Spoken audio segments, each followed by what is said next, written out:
Live from the CSI Softball Complex on the campus of the College of Staten Island, CSI Sportsnet welcomes you into coverage of NCAA Division II softball, streaming exclusively on Flow College. In their second home doubleheader of the 2026 season, the College of Staten Island Dolphins take on the Rams of Jefferson University. And our first pitch of today's action is in for a called strike, 0-1. Kennedy Ruth gets the start for the Dolphins. Second time we've seen her take to the circle here at the CSI Softball Complex this year. As that's hit slowly on the ground to third. Bit of a low throw, and it gets by Smith. Backed up nicely in right field. And that will keep Rosalie Negron on first base following the Dolphin error. Nick and I had to scramble a bit. I'm giving Nick a few moments to get situated. This is Joe Foreman on the call, alongside Nicholas Bavona for CSI Sportsnet. Nick, you and I had hoped that our stream would be pushed live out of our baseball press box today. However, the campus network continues to block our remote audio, so that was not possible. As that pitch is bunted, Smith fields, and her throw to Motley covering at first is in time.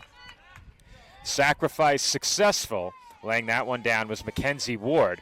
Over to second goes Negron. And very early, the Rams have a runner in scoring position with Liv Stevens coming to the plate. And Liv Stevens, arguably, Joe, the most dangerous hitter in this Rams lineup. I'll give you her numbers on the season in just a moment. First pitch from Ruth sails upstairs, ball one. Stevens on the year batting .520 with 3 home runs, 7 RBIs, and a .552 on base percentage. Well, you and I were going to talk about it during our pregame coverage, which unfortunately we did not get to because of the internet issues, as Ruth's pitch was not offered on by Stevens. She held the swing. But during the pregame, we were going to talk about the power surge for the Rams early this year, a team already well into double figures in home runs, 6 in their latest doubleheader coming into today's action.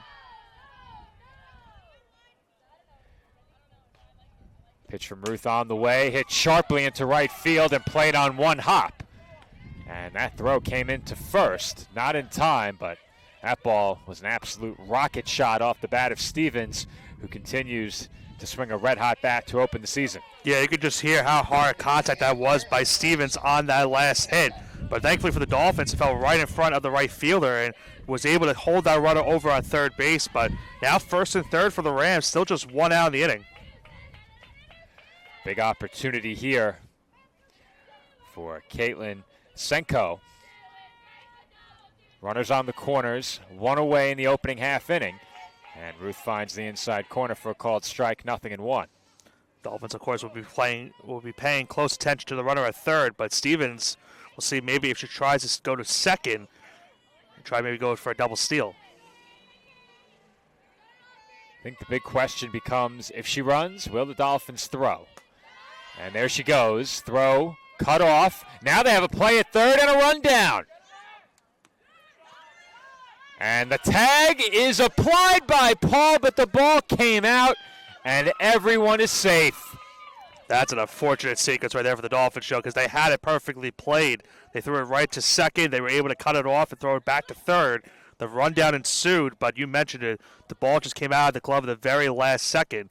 Dolphins will look towards the play, but that was going to be a really tough one for them to overturn. We have a great look at it, Nick, and replays will be limited today, as Nick is also keeping our scoreboard, the in-venue scoreboard, not operational today, and that typically links directly to our broadcast. But with a break in the action, we get a look at that last rundown. The Dolphins executed perfectly. Motley coming in to cut that throw off behind the circle, and immediately they had Negron hung up between third and home. And now danger here for the Dolphins. Now second and third with still just 1 out of the inning. Well, at the very least, if you can take a positive away from that, it's that it allows your pitcher, Kennedy Ruth, to focus on the batter, not worry about a runner taking off from first. You know the task at hand now, and a strikeout would be that much more important if you can get it. Ruth behind 2-1, and that's popped up. Shallow right field, and caught. Heading home is Negron. Strong throw to the plate, and in ahead of the tag is Negron with the game's first run. Well, it was a shallow fly ball into right field. It was a great over-the-shoulder catch over at second base by Motley. Made a good, strong throw towards the plate, but just not in time. And the Rams are on the board first. Dolphins very nearly getting the out at the plate there. And that rundown that did not result in an out does prove costly for the Dolphins as that one sliced foul. And, Nick, you know I'm just waiting for another opportunity. Trying to defy the laws of physics, or I guess in this point, would it come towards us again after last time? I got my 100 replays of my catch in, I'd say within 48 hours after the game. Only 100? Only 100. Okay. I was told that if I dropped it, it would have been 300 replays, not 2. Trying to prove the haters wrong on that one. The haters got nothing on me, Nick. Scriptwriters, though, they might have something on you. Just a bit. It's a new day. As that skips in for a ball, 2-1. Now, I know you're keeping the count, Nick. I'm relying solely on the live stats for the count. And Steph's the best. She'll be on every pitch. And I'm relying solely on my mental memory at this point. Well, you can see the laptop. I cannot. I could. Barely. Barely, though. That's it for a called strike, 2-2. Devin Brandley at the plate here. The Rams hoping to keep this inning going with a runner on third and 2 outs. 1 run already home. Jefferson over Staten Island, 1-0. Nick, you and I will stay through break as that's hit sharply on the ground to short. Backhand stop, carry, and a strong throw is in time. Brandley retired to end the inning on a nice play by the Dolphins shortstop. Rams will settle for 1 in the opening half inning. They strand 1 on base, record a base hit. 1 Dolphins error brings home the unearned run. And we head to the home half of the first. CSI trailing 1-0. But, Nick, as I mentioned, you and I will stay through break and talk a bit about what you and I were going to cover during the pregame. And after last week, I don't think you and I are inclined to make any more predictions about what to expect from today's doubleheader, but the Dolphins did manage to win 2 very different ball games against the Griffins 1 week ago last Tuesday. In Game 1, they won a slugfest 11-9. In Game 2, it was a complete game victory for Marina Guerrero in a 3-1 pitcher's duel. Well, the scriptwriter was looking for the pitcher's duel. They had a waiting game to get that pitcher's duel, but you're right, Joe. Dolphins in Game 1 dropped down early 4-0 at the end of the first inning, and then the bottom of that first inning, they rallied back to get 4 runs of their own to tie the game. They would see 2 more runs scored in the next half inning to give Chestnut Hill at that point a 6-4 lead. The Dolphins, so after that, were able to take the lead 7-6, and they would not surrender that lead. They eventually won that game 11-9. Big day at the plate for Olivia Warner, who is, by the way, celebrating a birthday here today at Softball Complex. Yes, Happy birthday. I saw that on home base, so that's the only reason I knew that. Oh, home base. Only reason I knew that. The inside information. She was also the game day graphic. Now we know why. Also an honor roll for the ECC for the past week, but any other week she might have been player of the week, Nick. That's true. 4-for-4 performance from her, 3 doubles, 3 RBIs, a key part of that Dolphins come from behind victory in that first matchup. Game 2, you mentioned the complete game effort from Granner. Big time performance, 1 run, 4 hits, 2 walks, 6 strikeouts. She also earned an ECC honor roll participant after that last week. And the Dolphins defense, we mentioned it in that broadcast last week, Joe. They really shined in that performance and also took advantage of some mistakes in the field for the Griffins. No question about it, Nick, and we'll talk a bit more about it following the bottom half of the first inning. But with all the offensive firepower the Dolphins lost from last season, we didn't know what to expect from this 2026 team at the plate. So far, the results have been mixed. 2 games, they've scored 10 or more. 3 runs or fewer in the other 4. So that's something to keep in mind entering today's game. Dolphins trail 1-0 early as the first pitch to Presley Bourne is taken outside, 1-0.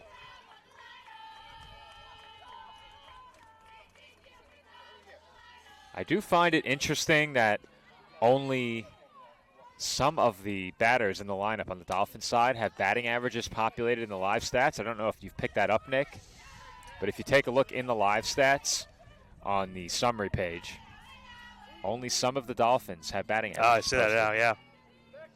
Very interesting. That was not the case last game, if I recall. Well, we know Bourne hitting over 350 on the season. Big spark at the top of the lineup, but now in a 1-2 count. Well, the Dolphins have two newcomers at the top of the lineup who have produced thus far. You mentioned Bourne hitting above the 300 mark, and Gianna Lopez had a big go-ahead hit against Chestnut Hill. We did intend to get a look at some highlights, maybe in between games. We'll see.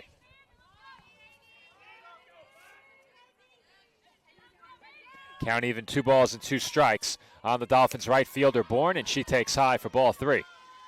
Well, hopefully we don't have an incident like we did last week, where the umpire was confused about the count at the plate, and then a stolen base was awarded to the Griffins on that 2-2 count. Thankfully, not this time. Such an odd situation to run into, as that is swung on and missed for strike 3, and Bourne is a strikeout victim to open up the home first. That will bring up Gianna Lopez.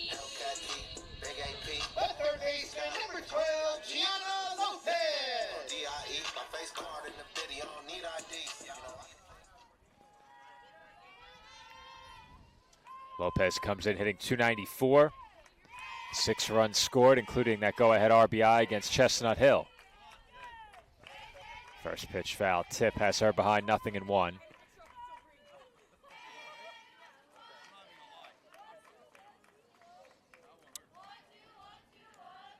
I think that catcher was struck by that foul ball. Yes. Ali Waski. I think it skipped up into the ribs. 1. Rides up and in, 1-1. You and her share something in common now. Foul ball to the ribs. Now, did it get me on the bounce? I think it hit me on the fly, right? I would have no idea because I wasn't in the same room as you. Well, oh, that's right. Who was I on the call with? Andrew. I think he's just happy it wasn't him. As Lopez lines one into the glove of the diving Wheeler.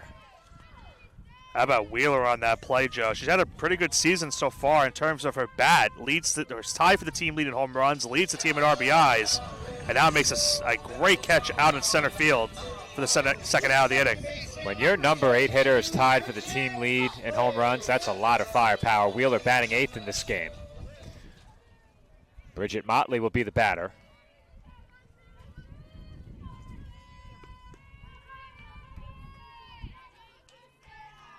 First pitch on the way to Motley, that's fouled off.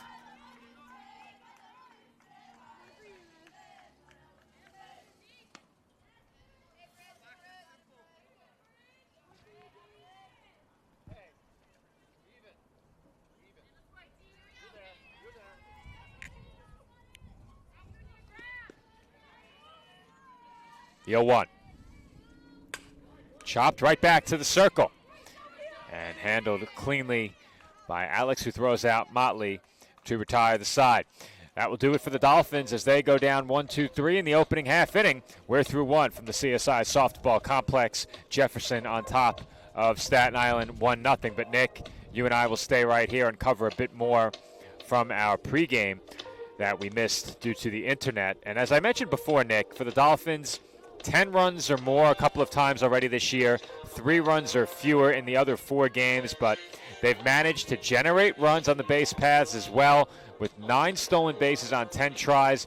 They are now halfway to their total from last season. Yeah, that's tremendous. That's really, tremendous to hear, Joe, that this team is starting to generate runs at a different pace this season. We saw last week how getting those stolen bases and getting those extra bases really pays a dividend because it helped the Dolphins get some big runs in that game against Chestnut Hill, not only in game 1, but also in game number 2. So it's a good sight to see that this Dolphins team is finding different ways to try to pull out victories.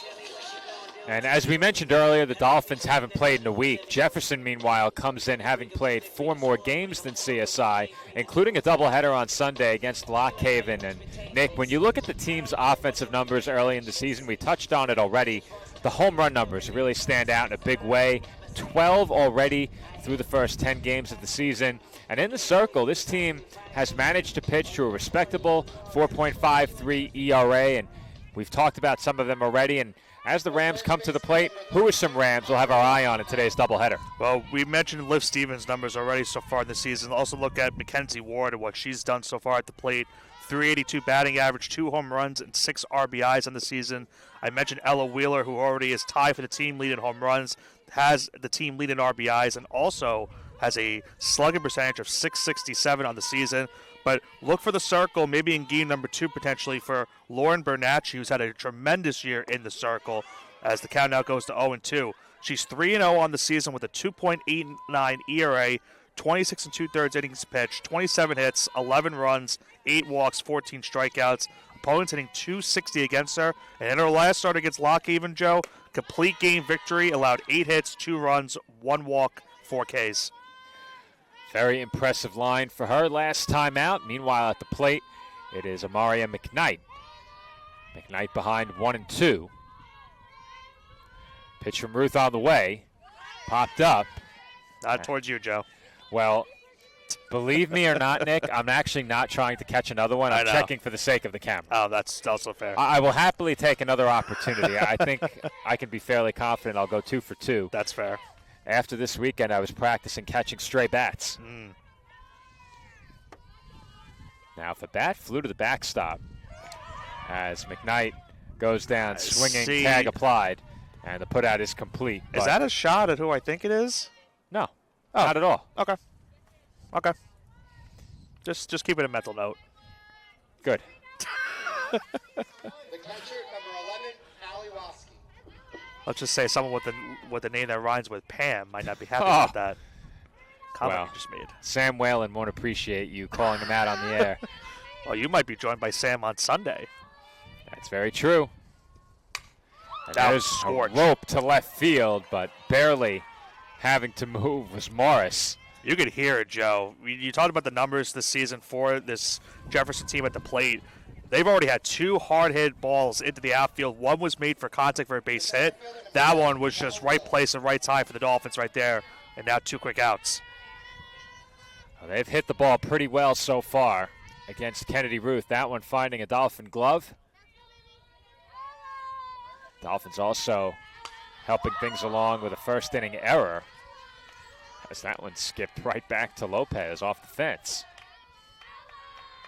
Seems to be a lot of spring in the turf and in the fence, and don't even get me started on this backstop. Well, it was a good thing, considering the storm we had last night, that now with the turf field, we're able to play the games here today. No way we get this game in last year. That swung on and missed. Nothing in 2, but I was watching television on my balcony for the first time last night. We set up the TV and the new outdoor chair, and within about 20 minutes of me coming inside, it was a full-blown monsoon. Yep. Had to get that TV in real quick. I thought, I'll be fine. That's hit high in the air to left center field. Morris giving chase, will not get there, and she reaches up and grabs it near the top of the fence. And Wheeler had to put the brakes on between second and third.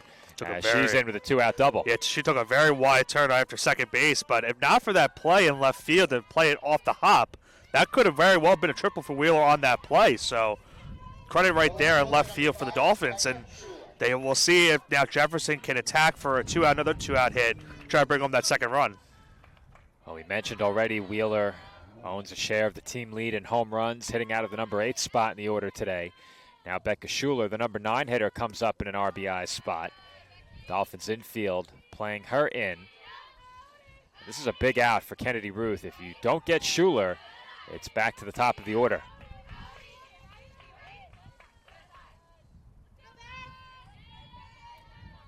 The 1-0 on the way.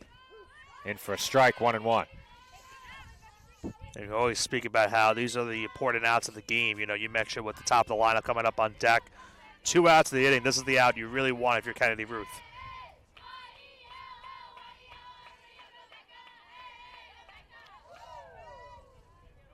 The 1-1. Chopped foul. And the count runs to 1-2. I bounced off the home plate umpire's mask on that play. Yeah, from directly behind, tough to make that out, but I did hear it. We did move our pitcher-batter camera down, and Nick, you could argue this angle's even better. It looks pretty much the same, if not, as you mentioned, I better. think you get more of the infield, Nick. Yeah. And we could even turn it a bit to get even more of the right side. Right. Schuler lays off there, 2-2. I'm thinking you could turn it, though you get the third base coach. I like to have that. I think we're in a pretty good spot. Probably just leave it. No. But we have a lot of infield. I don't think we had second base last broadcast. Did we? Yeah. We did? It was in there. We did. We're just the best. If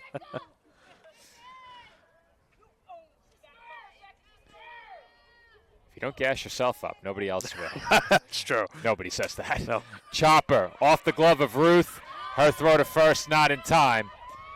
And the Rams will turn it over to the top of the lineup as Schuler reaches on the infield single. Yeah, tough play for Ruth right there in the circle to try to get it over to first after it hit off of her glove, especially with the speed over right there. And now you mentioned back to the top of the lineup for this Rams lineup. So we'll see what happens. A little bit of a tongue twister right there for me. I was tongue twisted more than once over the weekend. Though when you have about 8 hours of coverage, that can happen to you from time to time. Very much will happen.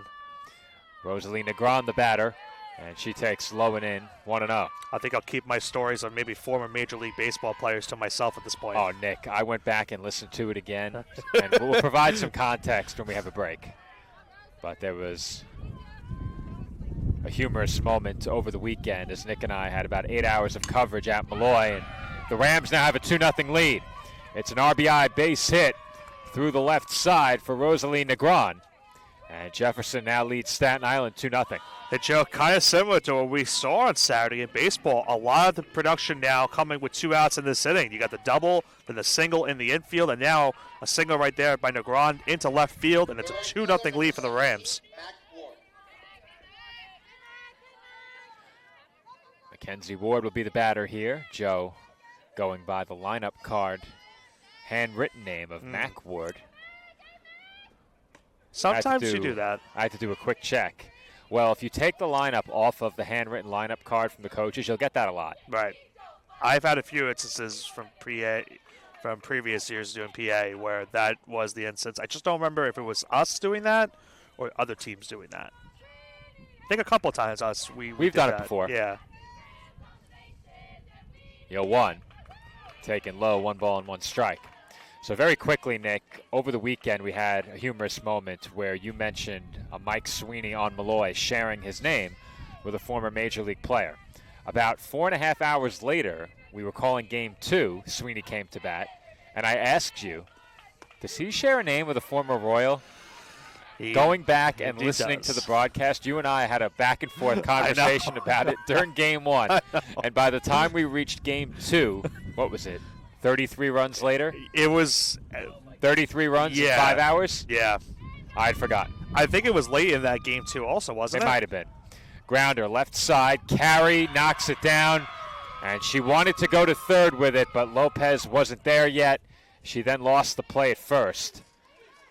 What do you think, Nick? Fielder's choice on that one? Yeah, I would say fielder's choice. That's what I would say. Because, as you mentioned, she wanted to go to third immediately on that play, which was the right play, but because Lopez came off the bag and was going to play that ball also, really pretty much no throw anywhere in the infield. That's popped up in foul ground, and Smith will run out of room.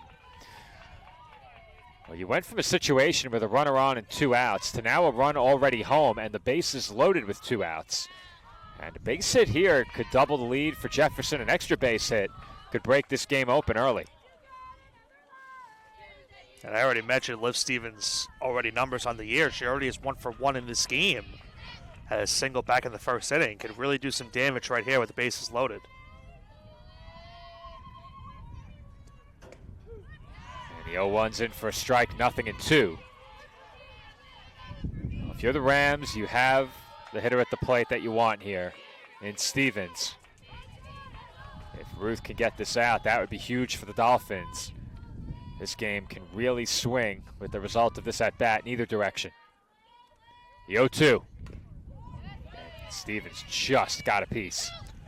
Yeah, this is one of those at-bats where, Joe, you don't really want to leave Stevens anything to hit on that one. trying to make her chase, and threw a low enough pitch to make her chase, but as you mentioned, she just got a piece of it. 0-2 the count on Stevens.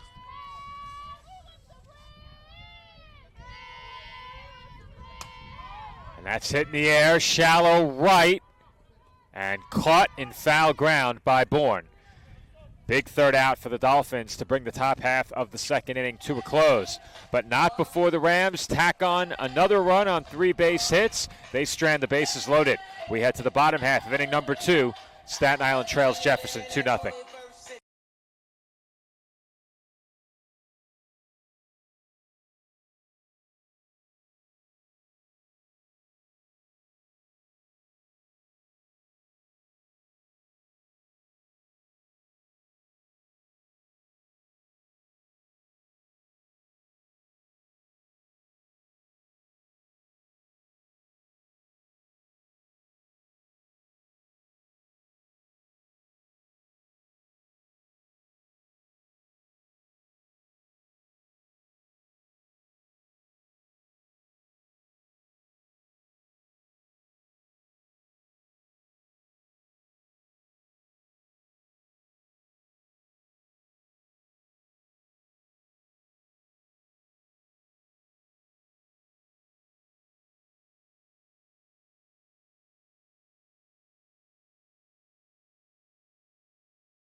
Joe Foreman and Nicholas Bavona back with you from the CSI Softball Complex, where the Dolphins trail 2-0 as they come to bat in the home second inning.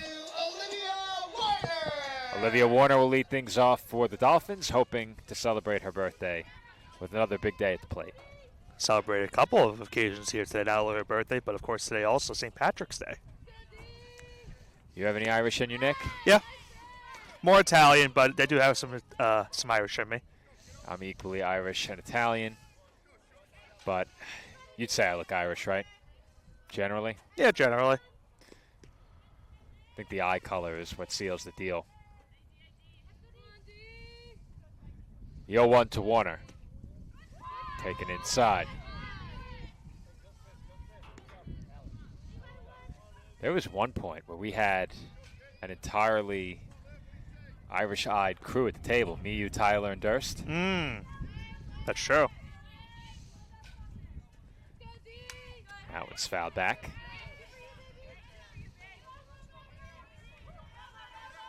I'll be celebrating my St. Patrick's Day with some college basketball later, watching the NCAA tournament. You have plans, or is that at a sponsored location? I don't know yet. I don't know. Right, we'll see. We were there last week. I know I'm going to be hungry after the game. I more than likely will be too. All right, sounds good. We do have Team USA also playing in the World Baseball Classic tonight. You can have a stacked quadruple header. CSI softball, Team USA, college basketball. There's 2 college basketball games in the first 4. As that swung on and missed by Warner for strike 3. 1 gone in the home second. Who do you have winning it all, Nick? You can't pick St. John's. I mean, I wasn't going to say that. I know. Listen, as much as I love the team, I'm not delusional in thinking they're going to win. Now, am I delusional think they make a run? You never know. I personally have Arizona winning. Okay. That's my pick. And you already told me yours. Well, I know nothing. I randomly clicked. To be fair, that's probably better than knowing. I agree. Yeah. That's why I did it. As that one nearly hit Paul. I say that every year when looking at the bracket. It's better not to know who is good and rather what your gut tells you just by looking at the team. Yeah. Madeline Paul at the plate here. And she takes low, 2-0. Well, long story short, Nick, I was filling out a bracket. Originally, I was going to flip a coin and choose every game, but that's no fun because if you get a 116 and you flip for the 16, it's a rare chance it happens. You're probably cooked. As that's taken low for ball 3 by Paul, but long story short, I filled out half the bracket. I thought I was done. And it said 32 of 64 picks. I'm like, that's odd. You got the other side. And then I scrolled down. I'm like, yeah, I still have half a bracket to go. So that's where I was at. in filling out a bracket. As Paul takes 4 straight and draws the 1-out walk. Dolphins now will be able to bring the tying run to the plate with 1 gone in the inning.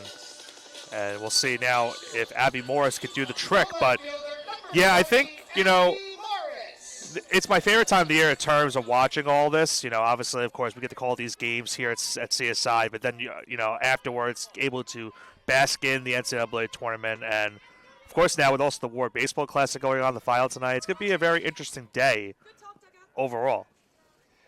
Abby Morris at the plate here fouls back the first pitch. Well, Nick, I have to admit I was looking forward to a weekend of our crew taking in some March Madness while calling games, and then you abandoned me on Sunday. So, listen, Joe, if St. John's wins. If St. John's has the first win on Friday. Friday was a little bit tricky for me because right. Friday they play at 7, but we should be well enough. I would assume we would be done by Nick, then. I know. Assuming is bad. But I figure even if we're not, we will be close enough to a sponsor that I could go watch the game afterwards. All right. So it won't be as bad. Morris was quickly behind 0-2, takes low and in for ball 1. Sunday is just a problem because if it's the same time, I'm going to miss the whole game. So you're game. a maybe. I'm a maybe. It depends on the first them winning and then the tip time for Sunday. Got it. 1-2 the count on Morris, and she takes outside. If I had to guess, more than likely no. Okay. Because I have a feeling they more than likely will schedule them in the afternoon slate. That's just my gut feeling. They have to win first. Do have to win first. I am a little bit worried. They should win, but it's a tricky matchup. Random clicks chose them as Paul takes off for second, and she is in under the tag. Meanwhile, Morris, I believe, held the swing. She did. And she stays in this at bat. The count is now full, 3-2. And the Dolphins move a runner into scoring position. A huge chance here for CSI to get 2 base runners on if Morris can draw a walk. But good heads-up base running to now get a stolen base. And you mentioned the numbers earlier for this Dolphins team. And Morris thought she had ball 4. Instead, she goes down looking on a called strike 3. That's a big punch out right there by Alex, Joe. It was about to walk her second straight batter, and instead gets a punch out via looking, and now it'll be up to Smith with 2 gone in the inning. What did Joe just do? Did he say number 00? He said number 0. Ooh. Oh, or did he say 00? I think he said 00. Okay. I could not tell you. I thought he just screamed number 0. I was like, Joe, what are we doing? He would never. You're right. Though he's driving the van this weekend, possibly, so he is the keeper of the ride home this time. I've lost the power. Yeah, you can't hold that over him this time. Well, I lose the power of being the driver. I gain shotgun. That's fair. Smith ahead 2-0 here. Soleil Smith comes to the plate in an RBI spot. She's already driven in a run this year. Looking for her first base hit. At least according to our live stats. I do not think that's right. We'll have to pull up the official stats. Very odd that only some players have their stats populated. Smith is looking for a first hit, but... Yeah, does have an RBI in the season. Yes, that reflects in the stats. Is it possible that all of the players without populated stats are still looking for their first hit? I don't think so. Not enough of them in the lineup. Just an odd sidearm quirk. Basketball stats gave us nightmares all year. The 2-2 on the way to Smith. And she sends one foul out of play down the right field line. Hey, good contact with that one. Now looking to straighten it out. Get into fair territory. Put CSI on the board in this game. First opportunity for the Dolphins with a runner in scoring position here in the second. Another 2-2 is up and away, ball 3. The Dolphins certainly made Alex work in this inning. Another full count. Another potential chance for the Dolphins to get a runner on first and put 2 runners on to extend this inning. Payoff pitch on the way. Taken high, ball 4. And the Dolphins now have the tying runs on base with 2 outs. And Kaylee Carey coming to the plate. The shortstop, number 21, Kaylee Carey. Carey would certainly love an extra base hit right here, potentially tie the game, depending on how far it can go. Carey looking for her first hit as a Dolphin, 0 for 12. First pitch on the way, swung on and missed, 0-1. Well, seems like early on the Dolphins are having trouble hitting that fastball from Alex. It's really been blowing past them so far. Got the first couple batters. A question, Nick. When somebody walks near the camera, how much of that is in the frame? I did not see. I'll have to Replay? Head pitch is taken high, 1-1. The replay might be a little bit too far You'll behind. get it. It just happened. I'm curious. I think the camera's high enough. There you go. All right. Not high enough. Not high enough. Yeah, now I see it. Only the foul ball runner shall pass. And there's another swing and miss. 1-2 on Carey.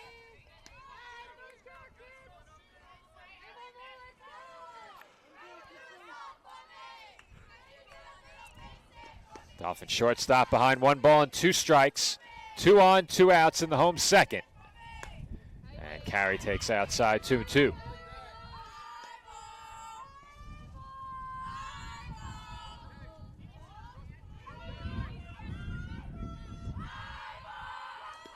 Alex looking for her 4th punch out. Once again, she has a 2-strike count. They took a bit of time to get the pitch in here. I'm surprised Carey hasn't asked for time. Yeah, still looking. Yeah, there you go. And it looks like they may talk this one over at the circle, or perhaps not. Don't assume, Nick. I would never. It's been that kind of week. It has been that kind of a week. Even You know, though now it's Tuesday. Coming into the week, I assumed I wasn't working on Sunday, and then I got a bit of a surprise when I came in today. 2-2 off the outside corner, 3-2. That's a great pitch to take right there by Carey, because we've seen that pitch being thrown by Alex a couple of times in this inning where she's gotten the hitter to swing at it. She didn't go, and now Joe, the merry-go-round will go on this next upcoming pitch. But now we'll have a conference in the circle. Does it qualify as a merry-go-round if there's only 2 batters or 2 runners on the base paths? Yeah, I know you usually say it for when there is, bases loaded. I say why not. Why not? I think there's more than 1 runner on. I think that's fine. Not every seat on the merry-go-round has to be occupied. Right. Exactly. How often do you see a merry-go-round usually fully occupied? Depends. How often do you go to Six Flags? Well, not very often at this rate. March 28th, I believe, they're doing a season pass holders preview. It's got to first. Maybe the 27th. It's one of the days we don't have a game. It's got to first get warm for me to even consider that. So you're saying you might join the staff outing to Six Flags? I don't know. I don't really go on rides as much. That's the problem. It's all right. There's plenty to do. You'll see me at the games. And that is taken outside by Carey for ball 4. So after the conversation at the circle, Alex tried to go away again. Carey would not chase. And the Dolphins now have the bases loaded for Julia Del Masto. Well, she went right back to that fastball on the outside, Joe. But again, heads up credit to Carey, did not chase on that pitch. And now a huge opportunity for CSI. A base hit could potentially tie this game. First pitch on the way. In for a strike, 0-1 on Del Masto. Del Masto 2 for 8 with 2 runs scored. Looking for her first RBIs of the season here. 0-1. Hit softly on the ground to second. And the short throw to first is in time to retire Del Masto and the Dolphins. CSI strands the bases loaded. They loaded them up without the benefit of a base hit. We head to the 3rd. Jefferson maintains a 2-run lead.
And we are back from the CSI softball complex where Joe's microphone is malfunctioning. The desert.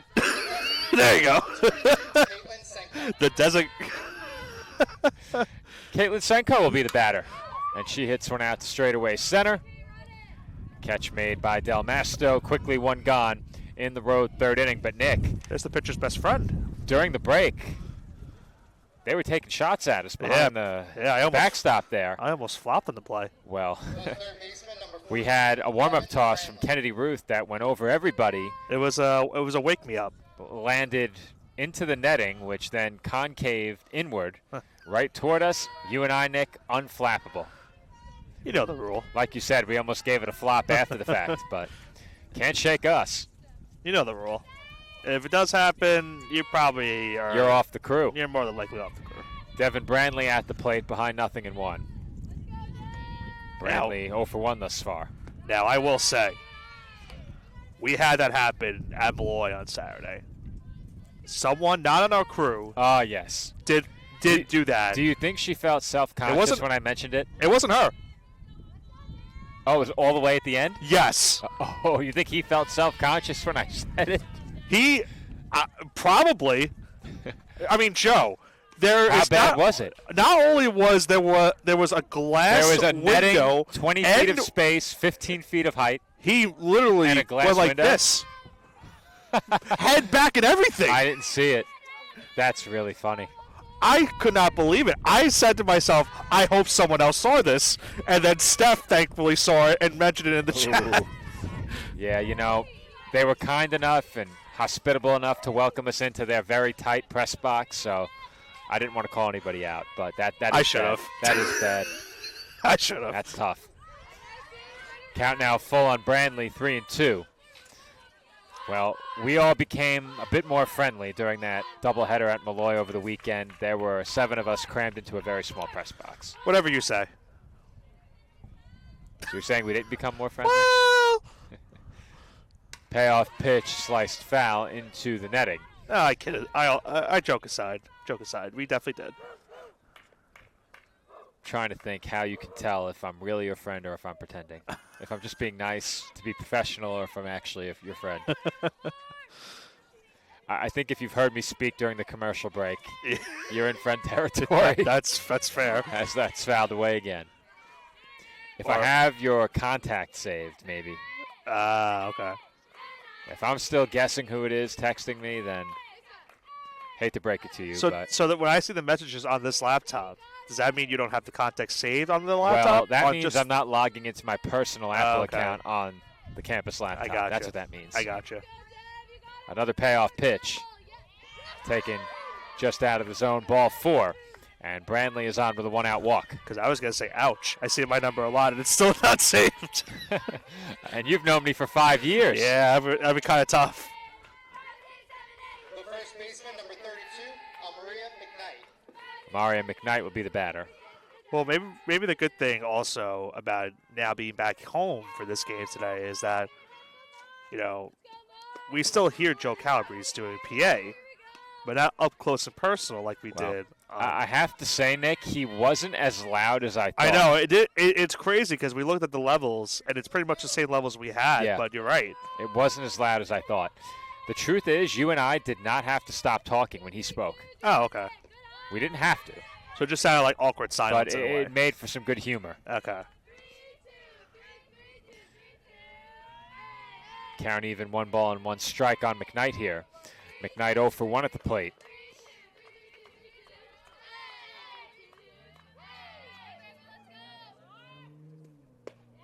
And did she go around? She did not. Now, I was taking a look at our scoreboard, our makeshift scoreboard. Oh, they have, I didn't see the flipping placards to keep Yes. score. Yes, the scoreboard that they're using is being used for pitch count. How inventive. Very interesting method. We're so smart. Now, I Let's will chop a address, foul. before they checked the umpire at second base to see if it was a ball or strike, I assumed it was a ball. So that would have been pretty foolish. Ooh, I would have got you. It would have got me. It would have been another gotcha. But moment. then again, you wouldn't have known. I wouldn't have known. You're right.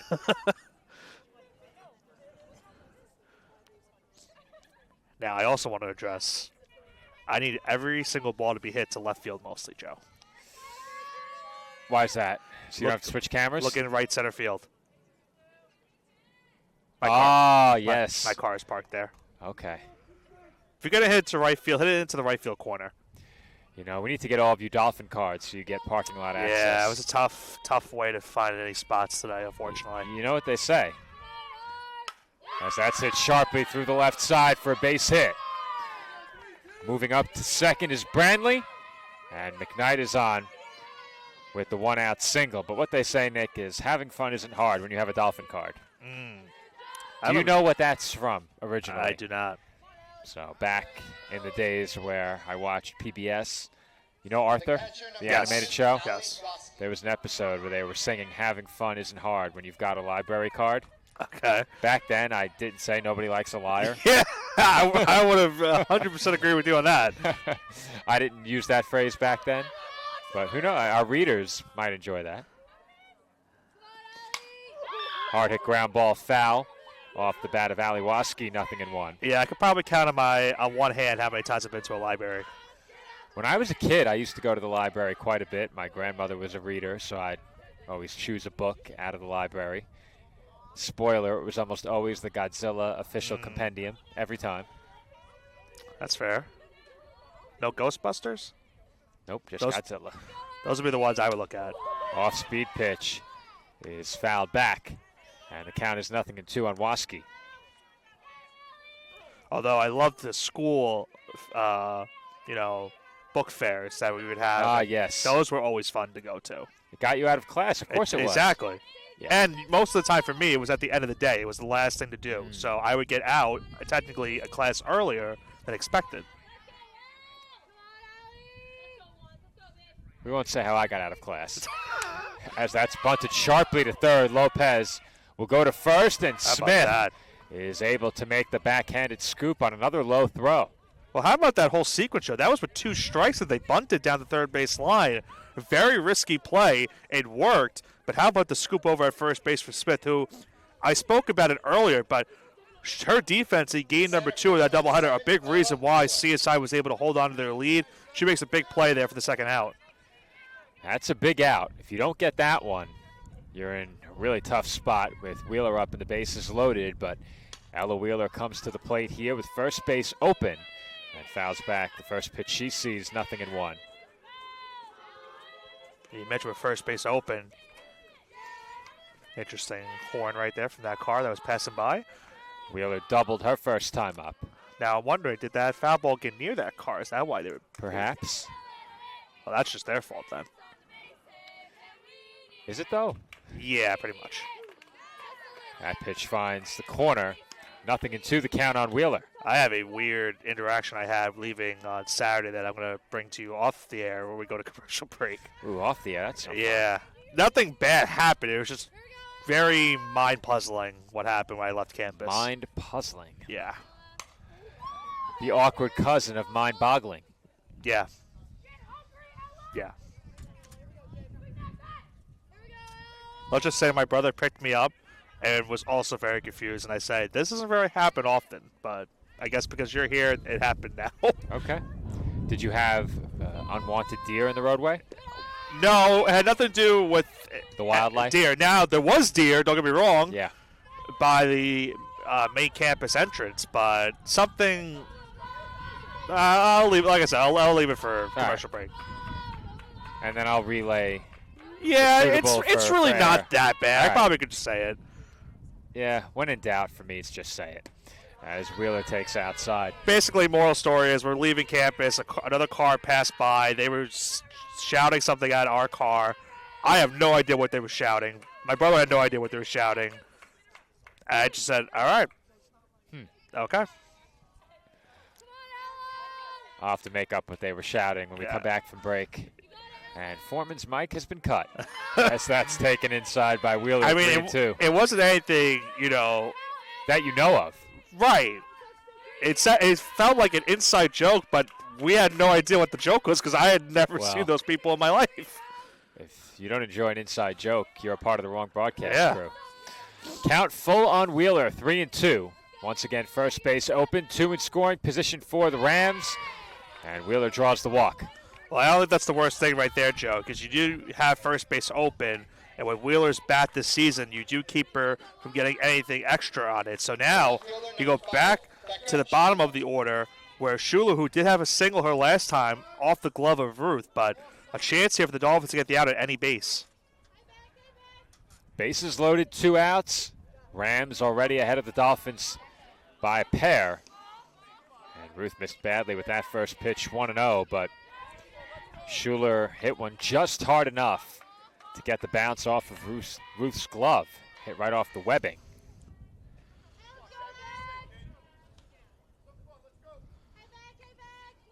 She's ahead here, 1-0. And that's in for a called strike, 1-1.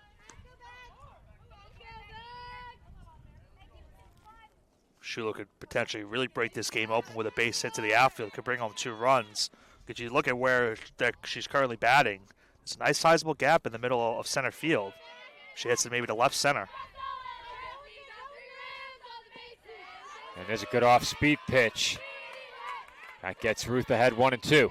And immediately as I said that, Joe, moving over into left center was Del Masto, so she is covering that part of the field in case something does get hit that way.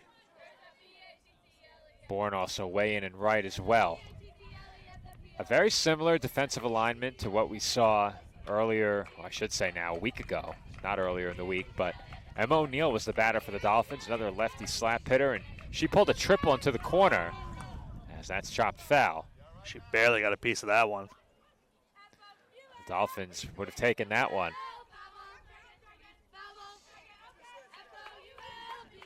It remains 1-2 on the Rams left fielder Schuler. Ruth 1 strike away from a big third out. Another 1-2. In there, strike 3 called. Schuler down looking, and the Rams strand the bases loaded in the third. 3 left on for Jefferson. Their lead remains 2. Our score, the Rams 2 and the Dolphins nothing, as we head to the home third.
Presley Bourne will lead off for the Dolphins in the home third inning. Top of the order, 1-2-3, due up for CSI. And Bourne slaps one through the left side for a leadoff hit. Bourne wasting no time attacking the first pitch, and the Dolphins have the leadoff batter on. First hit of the game for the Dolphins right there. First pitch swinging and going opposite field on that one, and the Dolphins now bring the tying run to the plate. Gianna Lopez, the batter. She's 0 for 1 and takes a called strike.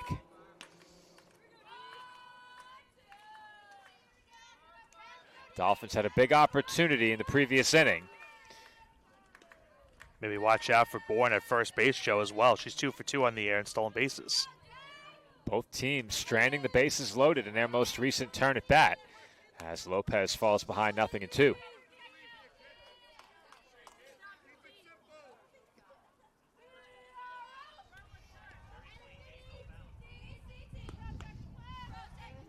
The 0-2. Launched foul just over the Rams bullpen. Like I said, keep it that way. It would take a monster shot to put you in jeopardy. Honestly, Nick. the way that You know, let's go. let's not talk about it. Another 0-2. Chopped left side, played on a hop, it's short, and the throw to first is not in time. Boy, Nick, I thought they just got her. It was close. See if I can help you with some shade.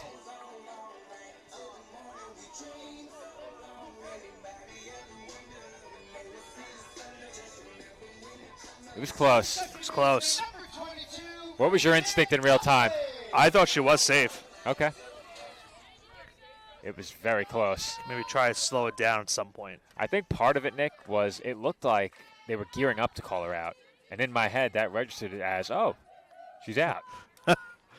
It looked like the beginning of that call was going to be an out call, but Dolphins do get the benefit of the safe call at first, and now they have 2 on, nobody out, and Bridget Motley at the plate. This is the spot in the order that they want to, Joe, with 2 runners on, nobody out. You have now 3, 4, and 5 coming up on deck, so big opportunity for CSI to cut back into this game.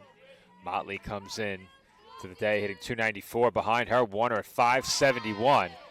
As Motley chased out of the zone there, 1 ball and 1 strike. And they threw it back to second, but Bourne just back in safely.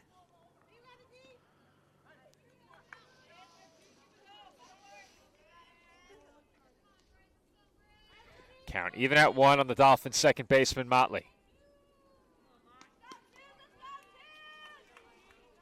Pitch on the way. Swung on and missed. Motley took a big swing and miss right there on that cut, but again, Alex getting that fastball looked like maybe on that one right past her. And it's now a strike away from a huge out number 1. That's back-to-back hard stuff on the inner half. They come in again. They do, and Motley sends it out to straightaway right field. Catch is made by Ward, and tagging at second is Bourne. I think the Rams are going to check with an appeal at second base. I believe Or that perhaps appeal. not. I thought they were signaling to appeal, but let's see. I think they were just signaling that Okay. it was a good relay. I wanted to look back at that play also, Joe, at first base. I haven't slowed down.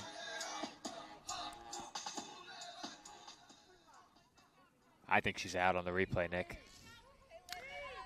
But really tough to tell. Yeah. As we always say, the man with the best angle made the call. It takes us multiple looks, but I thought she was out in real time. Olivia Warner, the batter. There goes Lopez, and throws cut off behind the circle. So the Dolphins take what is effectively a conceded base. It's another steal for Lopez. Now how about the opportunity for Warner here now with a base hit to tie this game? For Lopez, that's her 3rd stolen base.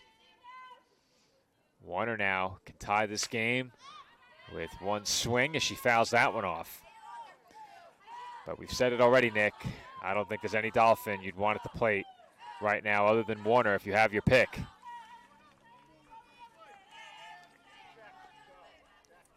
Count even at 1 ball and 1 strike.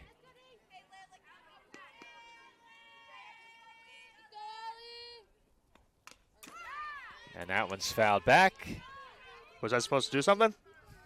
No, you did exactly what you were supposed to do. Pay no mind. But I'll tell you, that net has a lot of give, and that backpack just came jutting toward us. Yeah. Unflappable. No. Warner now behind 1 and 2. And she takes up and away. Good stop behind the plate right there. Wild pitch will probably not bring home the run, but could give the Dolphins maybe a chance to think about it. Would you say more or less backstop now? Less, right? I'd say less, yeah. Yeah. 2-2 is snagged. And Waski did well to keep that one down. Yeah. But now in danger of loading the bases here again is Alex with another ball right here. Would walk Warner and load them up.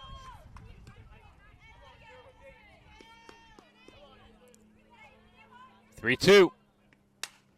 And Warner hits it a mile high. It does not look deep enough to score the run. They're sending the runner, though. And here comes Bourne, and she is out by a wide margin. Dolphins giving away now on the base paths there. Mark Biancaviso talking about it with Bourne, as that will do it for the Dolphins in the home third inning. CSI squanders a pair of base hits, and they remain trailing 2-0 as we head to the fourth.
And we are back from the CSI softball complex, where thanks to our close proximity to the field, we were able to pick up that it was a miscommunication that resulted in Presley Bourne heading home on that last infield pop-up.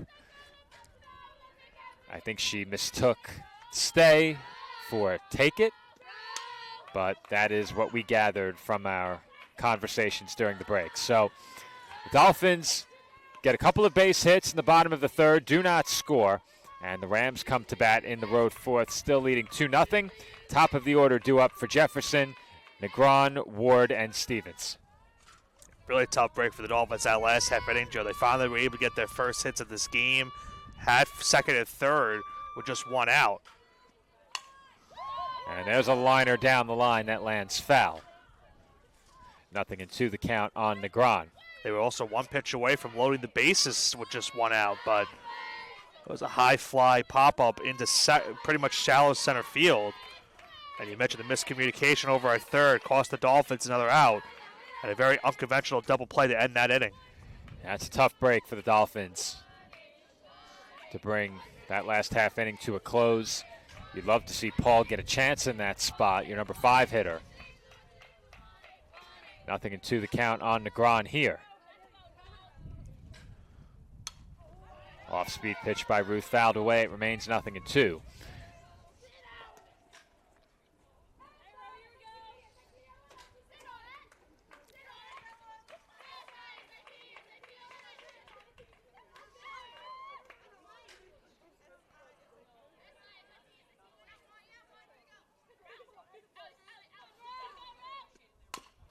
Chopper fouled the other way.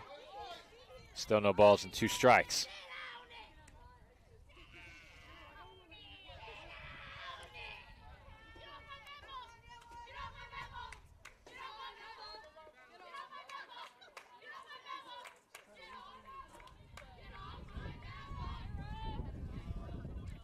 Another 0-2. Hit out toward left center. And coming in to make the catch is Del Masto. One gone now for the Rams in the fourth, and Mackenzie Ward will come to the plate. The right fielder, number 17, Matt Ward. Or backward. Depends on who you ask. Depends on who you ask. If you ask sidearm, full names. If you ask Joe, lineup card. If you ask me, whatever I say is correct. though I don't have the power of the ride home today. That's it out toward right field, hit well, and it's over the head of Bourne as it one-hops the fence. Heading for third is Ward. Here comes the relay throw, and it's not in time. It's a one-out triple for Mackenzie Ward, and the Rams are once again threatening here in the fourth. And she gave that one a good ride the opposite way, Joe, and pretty much in right field, really just no play because it went over her head. And now a triple put on the board right there by Ward, and it's now a runner on third, one out, and now Liv Stevens comes up to the plate. Liv Stevens 1 for 2 at the plate thus far. Dolphins with the corners playing in, middle infielders back. That's taken low and inside.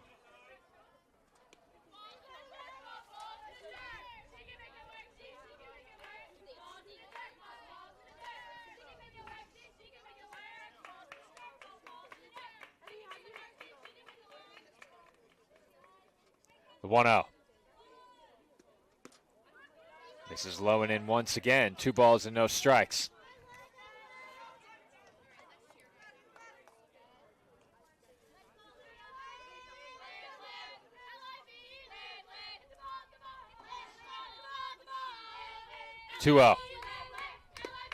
Big swing and a miss there by Stevens, 2-1. Yeah, you can just see Ruth trying to pretty much go around the plate and not really throw anything that Stevens can maybe carry. That one a little bit on the inside and low, but Ruth got her to chase. It's now 2-1. 2-1 is on the inside corner, 2-2, and I think you really look to avoid a walk here because a walk here, I think it effectively puts 2 in scoring position. We saw the Dolphins execute well, cutting the throw off at second base earlier in the game. The ball came out of Paul's glove as she tried to apply the tag, but it's likely the runner moves up with a walk, and it's now full 3-2. Yeah, try to get her to chase on that outside fastball, but a little bit just too outside on that one for Ruth. And you're right, Joe, because if Stevens does walk, you have to think that they'll do the exact same thing they did in the first inning where Stevens was on first, and they had the runner on third, and they did the double steal. And there's a good off-speed pitch to get Stevens swinging. And look where she went right on that pitch, Joe. Right back on the inside where most of that at-bat was, and that one against Stevens, and she wins the battle with that off-speed inside pitch. A huge second out for Kennedy Ruth right there. That will bring up Caitlin Senko. She's 0 for 2 in her 2 plate appearances against Ruth thus far. And Ruth deals a first pitch strike, 0-1.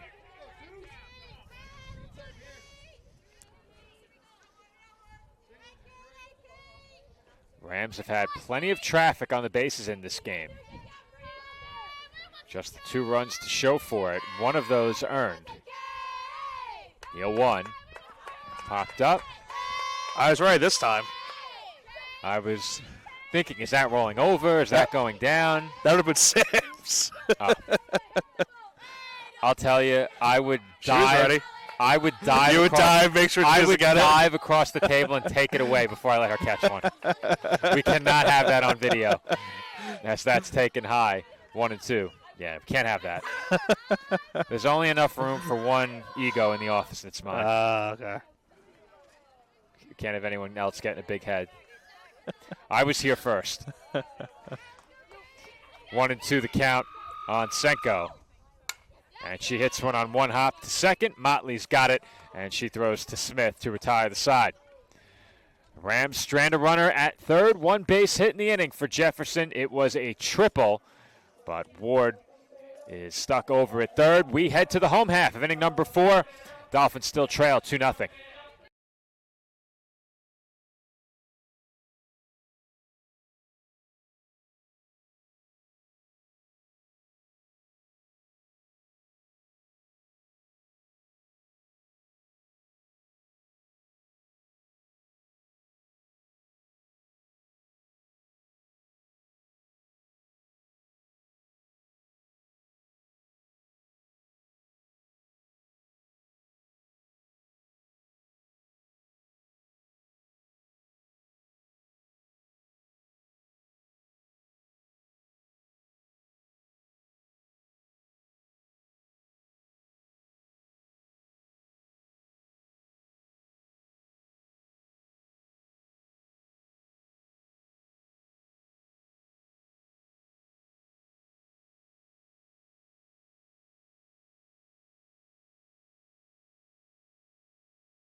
number 10, Madeline Hall. Bottom of the fourth inning about to get underway from the CSI softball complex.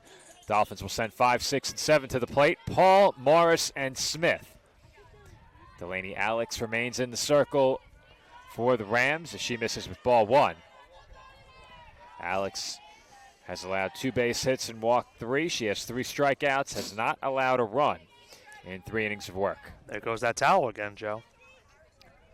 Remember last game, the umpires did not want the Dolphins to have that rally towel in the back of their pants. They had to give it back to the dugout. They have individually numbered rally towels that they wear in the back pocket, and they will not be wearing those the rest of the day. They got through 3 innings today. And that's hit well out to right center. Initially it was misjudged, but getting back on it in time was Wheeler. Yeah, we've seen Wheeler make a couple of great plays in this game today. Made a diving catch earlier, and that one had to range back after initially not reading it right off the bat, and makes a great, pretty much catch with the netting on that one as here comes the win. Oh, wow. Boy. Watch that camera upstairs. There goes the paperwork. Joe's in the frame. We're all over the place. That was, you want to talk about intensity. The funny thing is, that gust had nothing on Uniondale. No, it did not. The camera was doing, what do you want to call it? A cha-cha slide? I don't know, but I don't know. It was bouncing up and down. Just kept veering to the left. 2-0 the count on Abby Morris here. It's gusts of wind like that that make me appreciate this turf field even more. Very, very true. Very true. The 2-0. Chopper, left side, hit slowly, and no play. What do you think, Nick? Probably a hit, right? Yeah, I'll give it that a hit. I'm with you. I'll give it that a hit. Because on that play, it was a short, a little bit of a dribbler towards short, and it was tough to field it all out of the glove. I think even with a good throw, it would have been close. All right. Joe very clearly did say 0-0 this time after he almost had me eject him from the complex. 1 out base runner for the Dolphins. Soleil Smith at the plate takes low and in ball 1. Smith walked in her first at bat.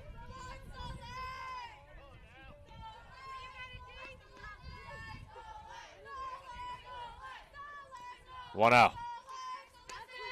In there for a strike, 1-1.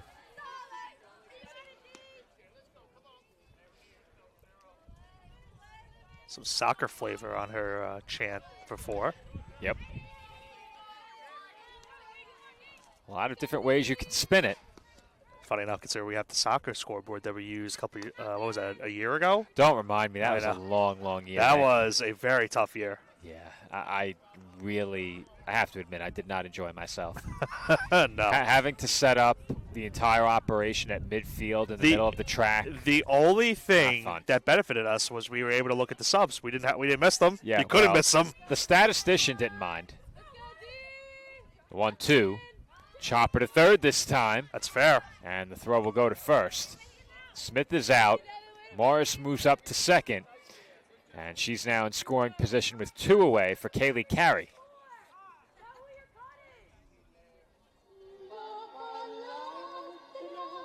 Time being called. Dolphins might be making a substitution potentially, Joe. Taryn Judson's going to pinch hit. It appears. That's what it looks like.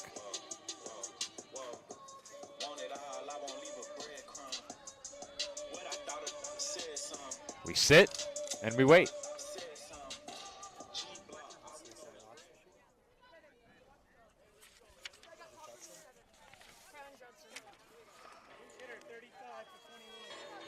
Yeah, we are having a pitch hitter. You're right, Joe.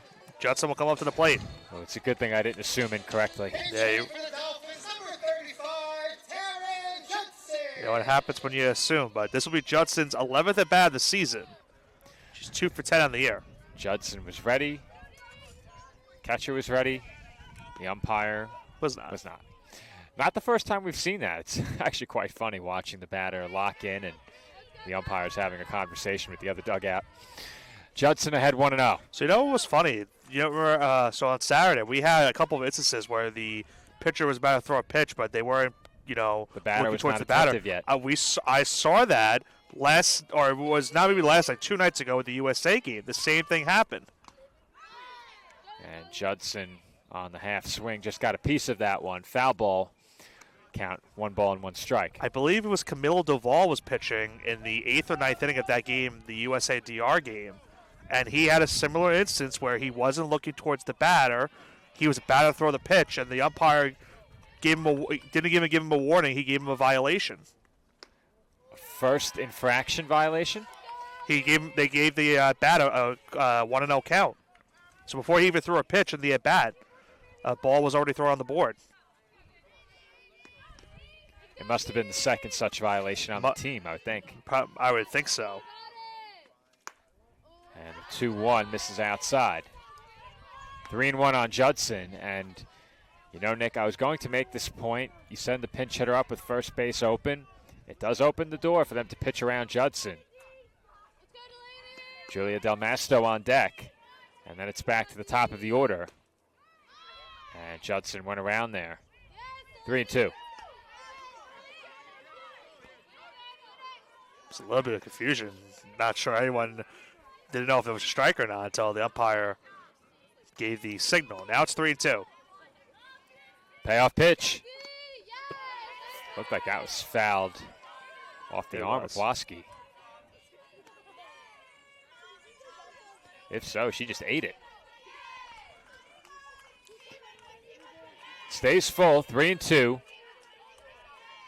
Morris the runner at second. Dolphins hoping for a base hit to cut the Rams' lead in half. Another 3-2 pitch is taken high, ball 4. So Judson comes off the bench, gets the walk. Dolphins not bringing the go-ahead runner to the plate, but have to think they might be pinch running as well in this spot. We'll see. I think they're probably going to re-enter here. Send Carey back in.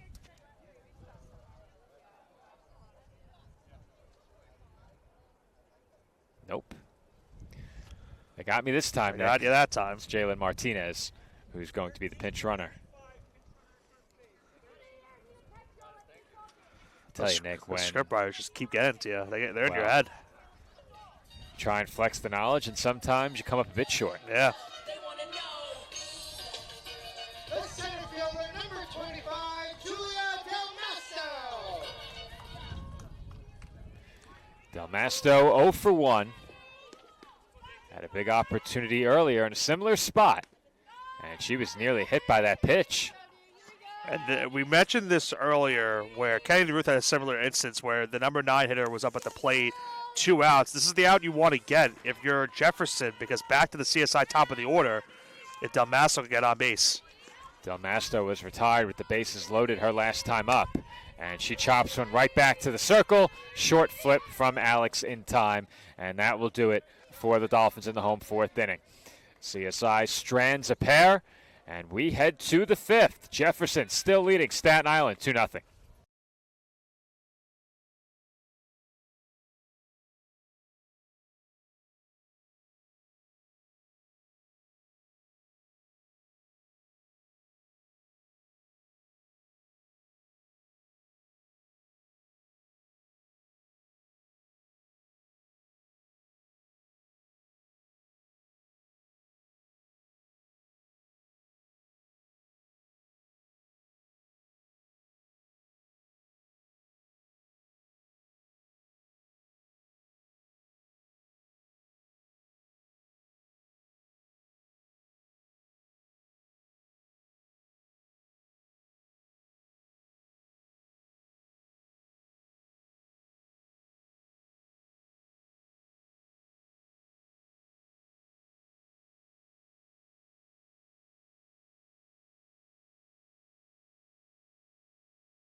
Devin Brandley will lead off for Jefferson in the road 5th inning. The Rams still lead the Dolphins 2-0. Each side has had plenty of opportunities in this game. Dolphins have left 6 on base. The Rams have left 8 on. But Jefferson out hitting the Dolphins 6-3, lead it by a pair. The 0-1 to Brandley, up and away, 1 ball and 1 strike. Both pitchers have been able to work out of some jams the last couple innings, too, and keep this a 2-run game. But you mentioned the Dolphins have had some opportunities, so have the Rams, but it remains a 2-run contest. 1-1. Off the fists and down into right center field for a leadoff hit. Brandley has her first base hit of the game. She's on for the second time. Yeah, it looked like she was maybe jammed up on that play. It was, you mentioned, in on the wrist, but she was still able to turn it the opposite way and get a leadoff single. It should be, I didn't mean to cut you off, should be pitch ran over at first base as well. Amaria McKnight will be the batter, and it looks like the pinch runner It's Abby is Simmers. going to be Abby Simmers. Kennedy Ruth looks a bit cold out there, Nick. I feel her sentiment right now. I'm missing the weather last week. The first baseman, number 32, Amaria McKnight. It is definitely a bit more chilly today. And I think a big part of it is the wind on campus, always. But each time the sun is shielded by the clouds, it gets noticeably colder immediately. Like right now, it doesn't feel nearly as bad as it did about a minute ago. When those clouds came earlier, that's where the gust of wind happened.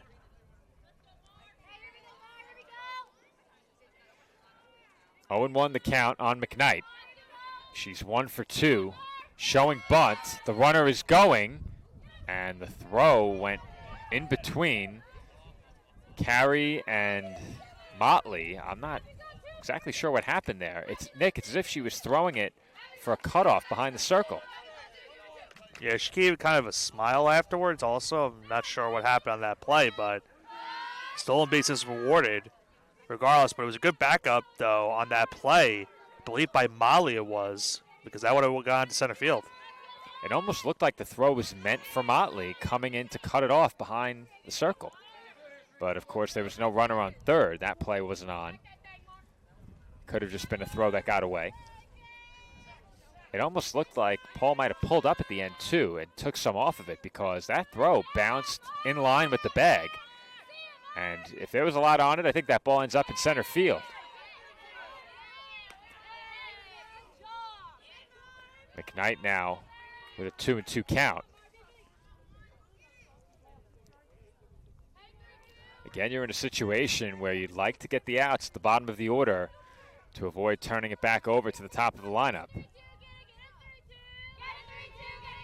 2-2.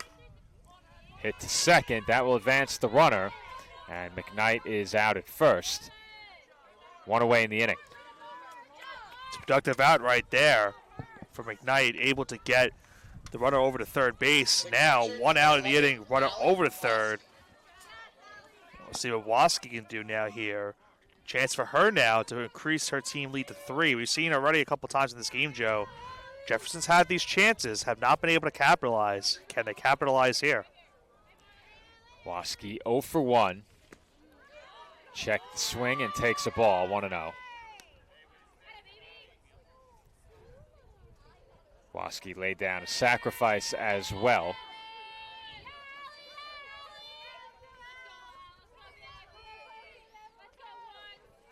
The 1-0. Showing bunt. It is bunted straight down. So Dolphins now well aware of the possibility that Waski could look to bunt to get this run in. Looking at the alignment, if you're able to bunt it between the circle and first, you have a pretty good opportunity. Same goes for the area between the circle and third.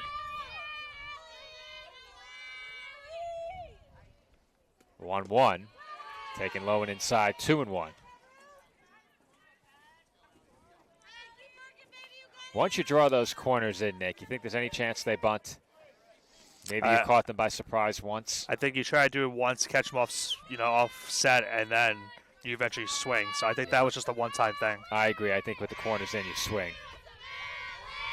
That one skips in for a ball. And the count runs to 3-1.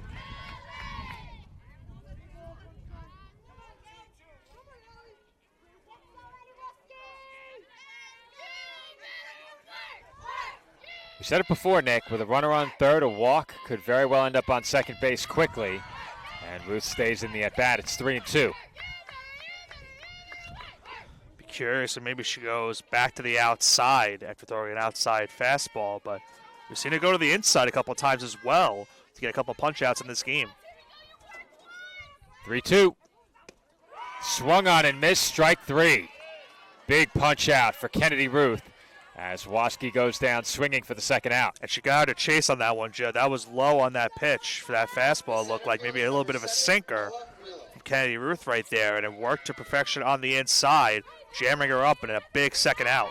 Looked like Waskey was really late on that pitch, Nick. Appeared fooled for sure. And Ella Wheeler hits one well out to left. It's down for an RBI hit. And the Rams quickly getting back on the board immediately following the strikeout. Wheeler attacks the first pitch and makes it 3-0 Jefferson. Well, you mentioned Wheeler leads the team in RBIs this season. She adds to her total right there with another RBI base hit, her second hit of this game. And you mentioned it, too. Having that, production at the bottom of your order, number 8 in the lineup, is really, really tough for any team to face. And Wheeler took full advantage of it. That will bring up Sabrina Pastino as a pinch hitter.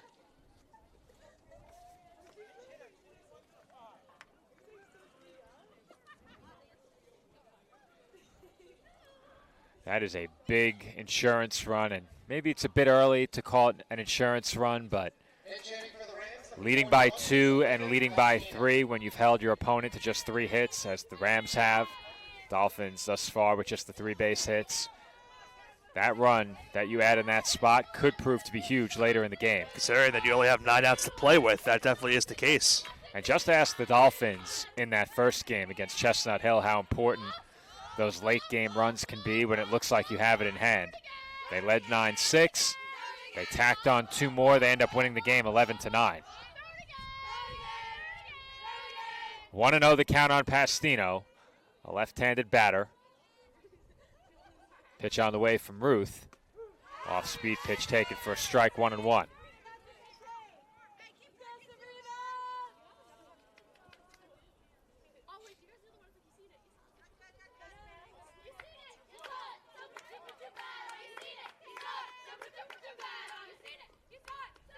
The 1-1.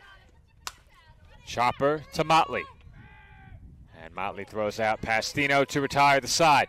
But not before the Rams tack on a run. They now lead it by 3. Dolphins come to bat when we return for the home 5th.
Presley Bourne will lead off for the Dolphins in the home 5th inning. CSI now trailing 3-0. New pitcher into the game is Bailey Maloney. She takes over in the circle for Delaney Alex. Alex with 5 scoreless innings, allowed 3 base hits. Well, technically 4 scoreless innings. You're right. It would be 4. Now, Yeah, I'm not sure what just happened there. Run that replay, Nick. I think she lost the ball as she brought it back.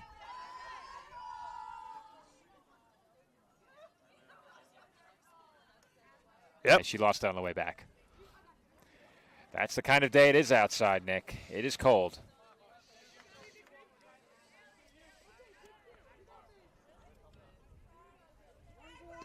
Yeah, certainly did not miss this weather. Now, did I mistakenly say 5 scoreless or 3? You said 5. Okay, so this is what gets you.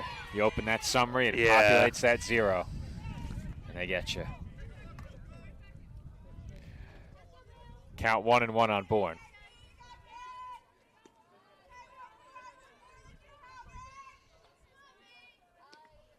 And the 1-1 skips in. 2 balls and 1 strike. Top of the order for the Dolphins here in the 5th. Bourne, Lopez, and Motley due up. And you get the sense, Nick, that this is the inning where you really want to make something happen if you're CSI, and they nearly had it off to a nice start. Good reflexes there at second by Stevens as she makes the stop and throws out Bourne at first. And that's the benefit sometimes of playing on, in on the infield. Nice play right there by Stevens. Go down with the glove and make the flip over to first base for the first out of the inning. But you're right, Joe. The Dolphins now down to their final 8 outs of this game. Time's starting to tick for them and try to get back into this game. Gianna Lopez, the batter. She's 1 for 2. First pitch, hit well, right center. But ranging back is Wheeler, making the grab on the move. 2 gone in the inning, and that will bring up Bridget Motley. Yeah, Wheeler did not have to move not much on that play out in right center field. From at least our vantage point, and now it's 2 quick outs in this inning. And we'll see if Motley can extend it. Motley 0 for 2. Bats with the bases empty here in the home 5th inning. And that's taken out of the zone 1-0. Maloney looking for a quick inning.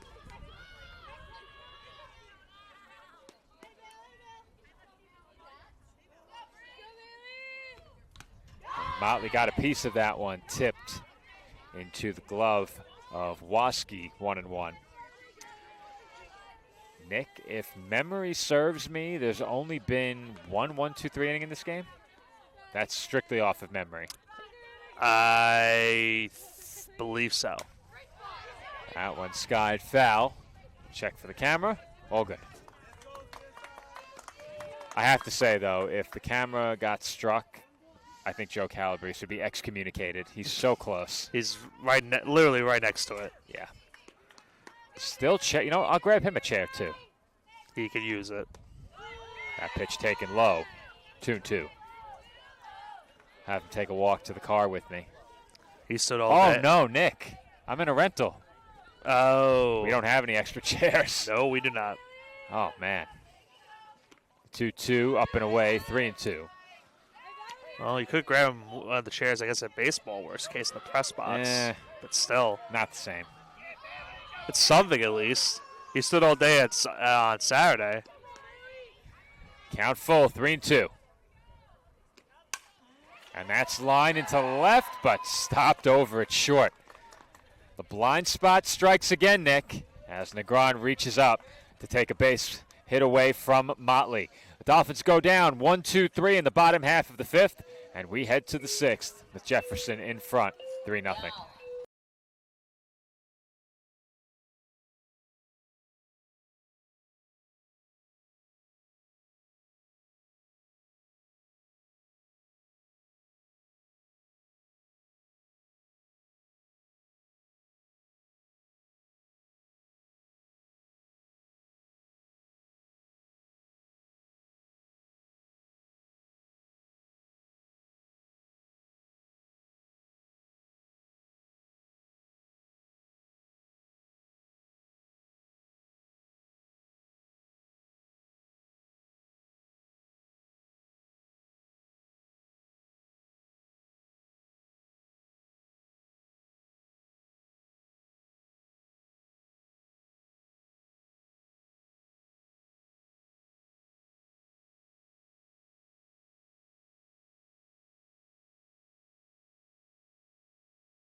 shortstop. Number Top 19, half of the 6th inning about to get started from the College of Staten Island.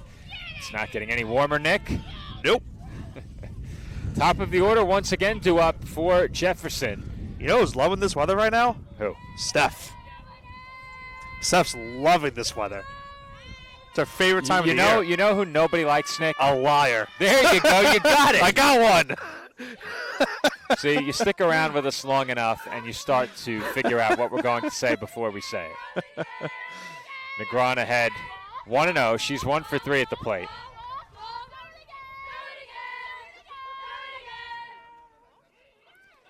One 0 pitch.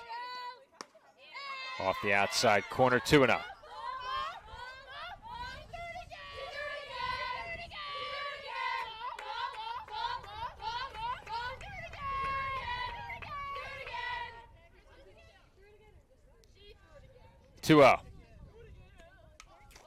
Foul back.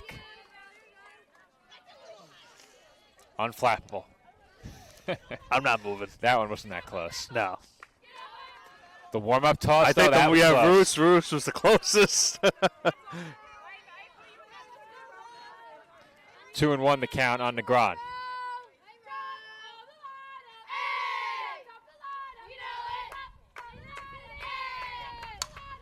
And that one is lined into left field, and it rolls all the way to the wall. Negron heads to second, and she is in standing with a leadoff double. Yeah, just over the glove of Carey right there over at shortstop for a leadoff double. Extra base hit right there off the bat of Negron as the Rams try to get, now at this point, some insurance runs. Still a little bit of time left in this game. They'll have one more chance at batting in the 7th inning, but a 3-run lead can really put this game potentially out of reach. Who put that backpack in my field of view, Nick? I can tell you it wasn't me. I'm not not lying. at the plate. I'm not lying on that one either. But if I said you were, who would know as that's fouled away? I would. Yeah, but you're one of many. Who are you going to trust? Nick Pavona or the guy who's never wrong? Except when the ball's hit toward left field. Except when he's trying to bring up Mike Sweeney for a second time. Well, is that technically a mistake? Yeah. Considering we had a full-fledged conversation about it, pretty much. The 0-1 to Ward, fouled off. That one a ringer off the column, supporting the backstop. I think the real treat of tuning in to CSI Dolphins Athletics here on Sportsnet is that if you watch every broadcast, there's continuity. Yeah. From one call to the next. If you follow the full arc, the lore, it adds another dimension. That one in on the hands, punch towards second. That will advance Negron to third, and Ward is retired on the 4-3 putout. How many times have we seen this instance today, Joe, where there's a runner on third and there's only one out in the inning? Another instance here, and I think for the second time, Liv Stevens has this opportunity coming up. Well, if you're Kennedy Ruth and the Dolphins, you'd love to find a way to get this out without the run coming home. Once again, the corner infielders in, the middle infielders standard depth. I believe in this instance last time, Ruth was able to get a strikeout. She was, and here she gets a pop-up. 2 away.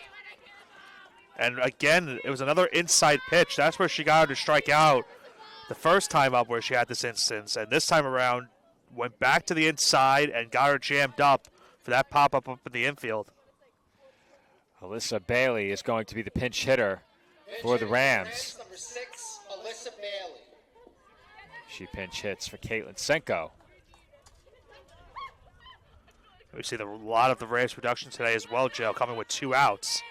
2 of their 3 runs have come with 2 outs. Can they get another one right here? This is a team that came in swinging red-hot bats. Kennedy Ruth has done a good job for the Dolphins in this game. But with the Dolphins still being shut out, I'm not sure this is a run they can afford to give up here. Bailey ahead 1-0. And that misses low and inside 2-0. Let's see, Nick. Is Alberto about to walk in front of the camera? He's not. What a guy. He knew. He knew.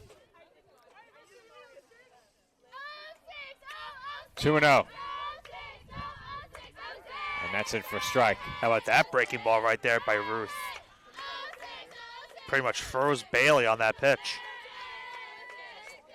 We have to let Alberto know that only one pad is working. He's panicking looking at all that crowd over there. 2-1 on the outside corner, 2-2. Going right back to the off speed, this time on the outside corner. Have the count evens at 2.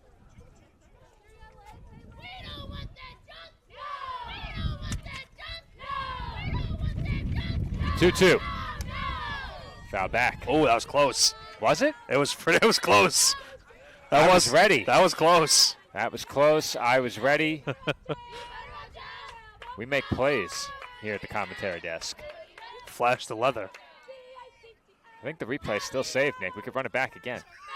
It's still in there? It might be. I think I sent it in a text message, so it might be there. 2-2. Chopped foul. I might not have deleted it.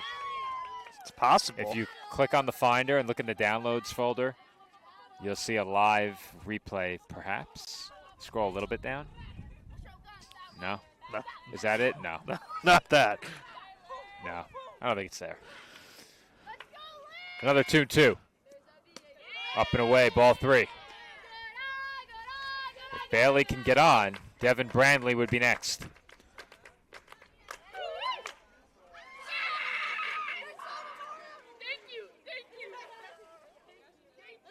3-2.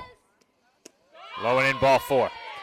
Great at bat off the bench for Melissa Bailey coming in and pinch hitting. Was down the count and was able to work her way back into the count, and she's awarded with a walk.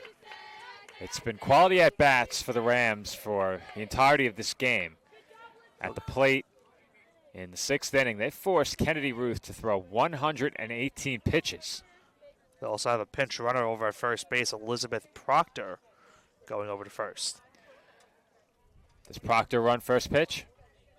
I think so.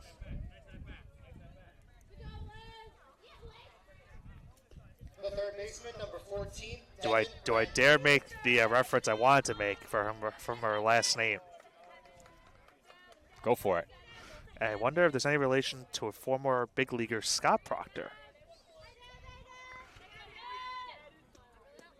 That's taken Probably low. not. Devin Brandley, the batter.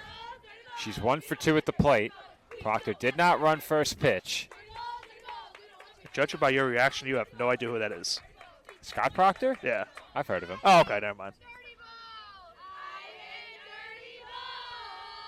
I was going to bring it up later, hopefully, if she came back in for game 2. Okay. Fair enough. Hey, Nick, you think there's any Then relation? I can say I didn't acknowledge it. I thought I was going to get away with it. Would have gotten away with it if it wasn't for my meddling color commentator. You get it? I'll be in the mystery van Now, later. Does any of our audience get that? A Scooby-Doo reference? Yeah. I'd hope so. Do they still make new episodes? I I doubt it, right? But who wouldn't get a Scooby-Doo reference? Nick, keep in mind. I understand, Joe. It's still an iconic character. It is. It is iconic. I agree. If there's a world where Scooby-Doo is irrelevant, I don't want to be a part of that world. I remember watching the Scooby-Doo on Zombie Island VHS over and over as a kid. Fantastic. Was it Zombie Island or Spooky Island? I don't know what it was called, but I know there were zombies. That's all I know. I think it was Spooky. I could be wrong. Could be. 2-0 the count on Brandley following the conversation at the circle. Pitch on the way. Fouled off.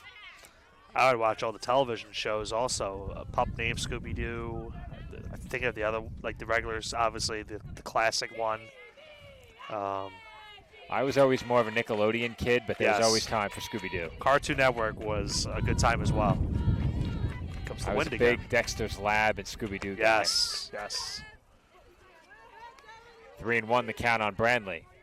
I could go on and on about some of the shows from Cartoon Network and WB Nickelodeon. Kids, Yu-Gi-Oh, Pokemon. Mm-hmm.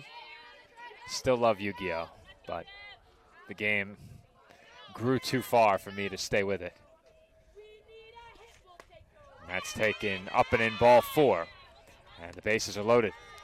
Well, they need the out right here, Joe, because this game could really open up for the Rams with one big swing. A huge chance for McKnight coming up now. First baseman, number 32,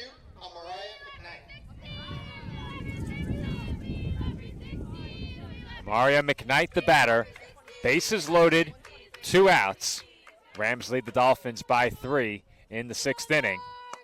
And Ruth misses badly for ball 1. I think that's maybe the concern right now in this at-bat. She's missed badly with the last couple of pitches. That last at-bat really didn't find a strike up until the 2-0 count.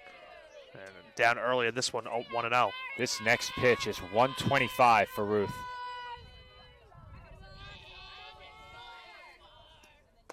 And it misses badly once again.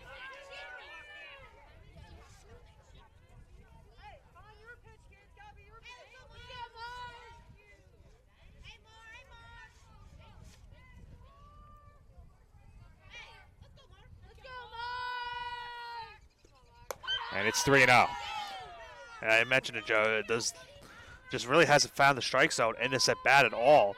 First couple of these pitches have been way high and outside, one inside, and now a 3-0 count in danger of walking in a run.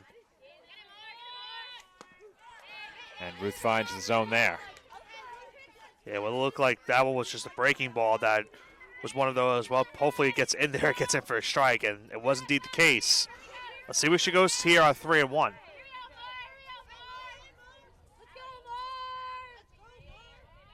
Three 3-1. Outside ball 4, and that will force in a run. Once again, the Rams doing some damage with 2 outs in the inning. Good at bat right there by McKnight. Did not chase at all in that at bat. And she gets a walk and gets a run batted in, or I should say a run scored in that spot. Taking that 4-0. Well, the Dolphins, for all intents and purposes, have operated with 2 pitchers for most of the season. And right now, you're in a position where you really don't have the option to make a pitching change without compromising How game about 2. that play by Smith over Smith first. does it again, Nick. Makes the scoop on the ground ball and the low throw. Dolphins limit the damage to just a run, and they will come to bat in the home 6, trailing 4-0.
Player number 42, Olivia Warner. Olivia Warner will lead off for the Dolphins in the home 6th inning.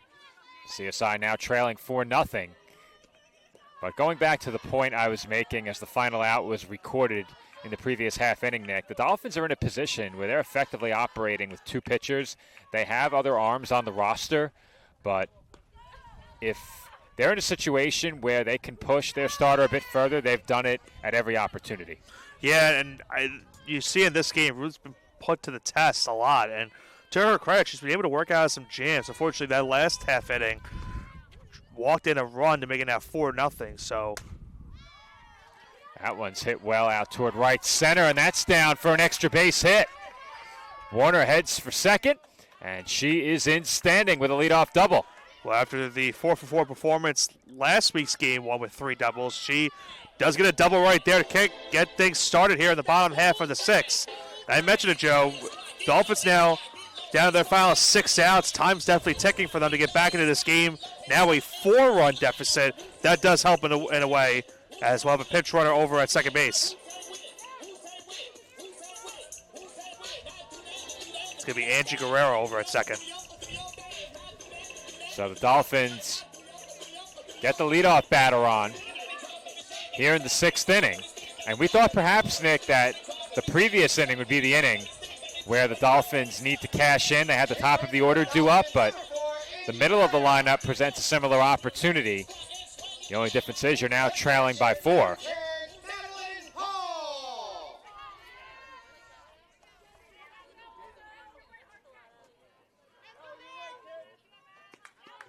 Madeline Paul, the batter. And she takes low 1-0.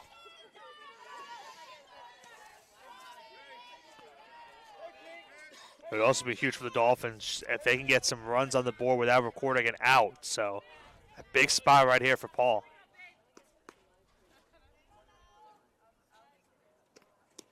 And Paul takes low and in. She's now ahead 2-0.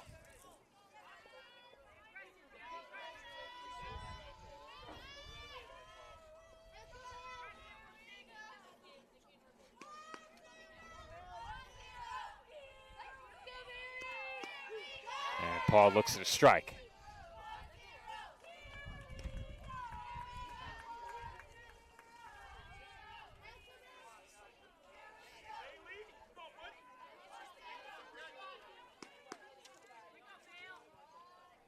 The 2-1. Chopped foul. And the count evens up at 2. That one definitely stung behind the plate, Joe, for Waski. Yeah, you could see the bounce it took and hear the contact. And they'll stop play for a moment. I think that hit off of her right shoulder. That's where it just looks like the pain is coming from. So we'll see if she does stay in the game.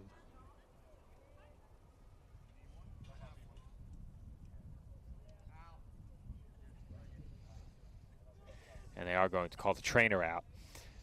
Yeah, in a cold day like this, I think it's even the pain definitely intensifies a little bit more. But can't tell if they're looking at her elbow or maybe towards her hand. It looks like maybe a little bit more towards the elbow is where they're currently looking at.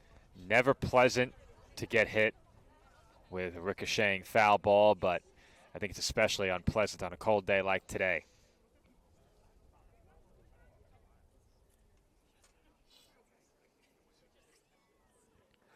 So as they attend to Waski, Nick, let's step aside and take a quick break. When we come back, the Dolphins have a runner on second base. It's a pinch runner, and Angie Guerrero. And Madeline Paul is at the plate with 2 balls and 2 strikes.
And we are back from the CSI softball complex, where they have made a change behind the plate.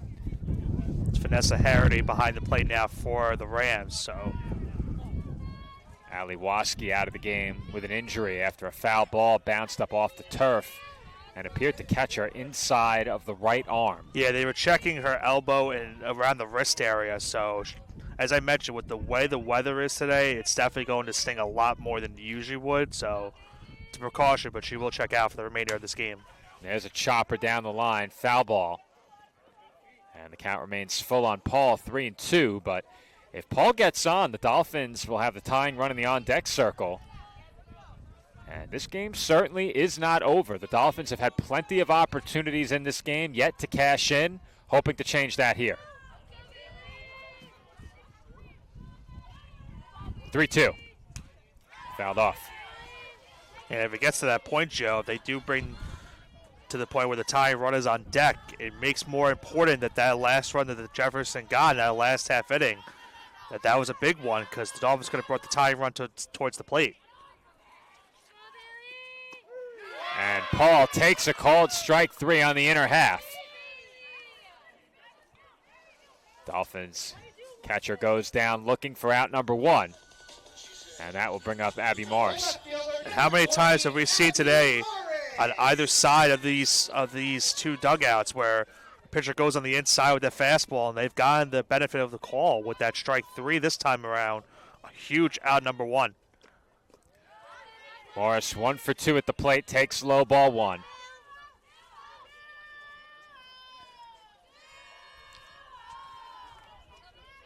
That strikeout was the first for Bailey Maloney. The hit by Warner was the first she's allowed, as that's fouled away. 1 ball and 1 strike.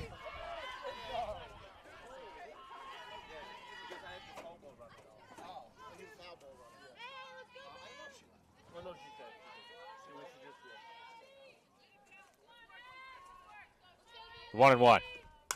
Chopper toward the middle. Handled cleanly at short, and the throw is in time to get Morris. 2 away in the inning, and it will be left to Soleil Smith.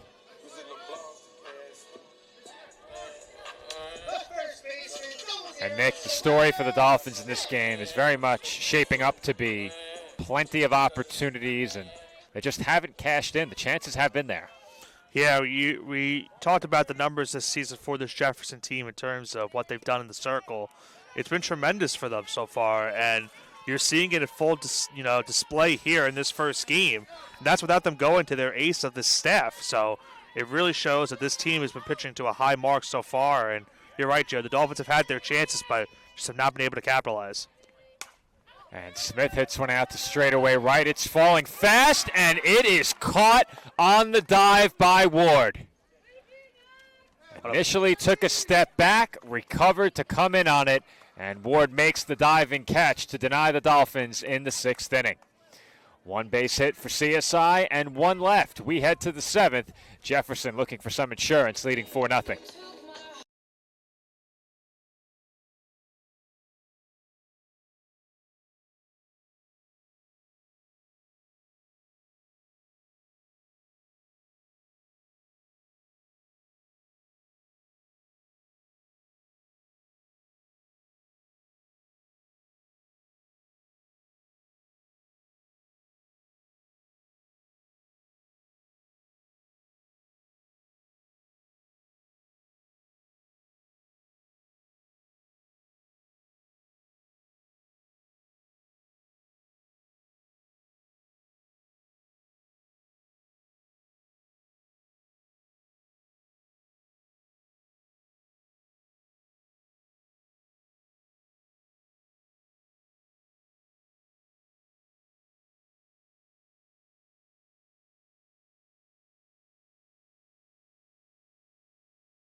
Rams looking for some insurance in the top half of the 7th inning. And Nick, we were scheduled for a 4 p.m. start game 2. We are past the 4 o'clock hour and still going here in game 1. We are certainly still going here in game 1, but the weather is still going here in game 1. It's still unrelenting right now. Relentless wind gusts throughout the afternoon. Called strike there. At the plate, Ella Wheeler. Wheeler already has a couple of base hits in this game, has driven in a run. And that is low and in. Count 2-1.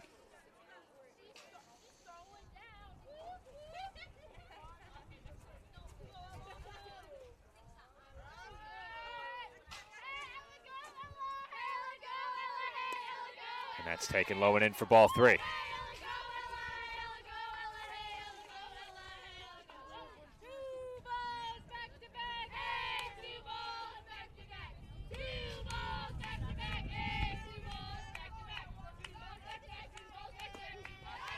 that's in for a called strike, 3-2.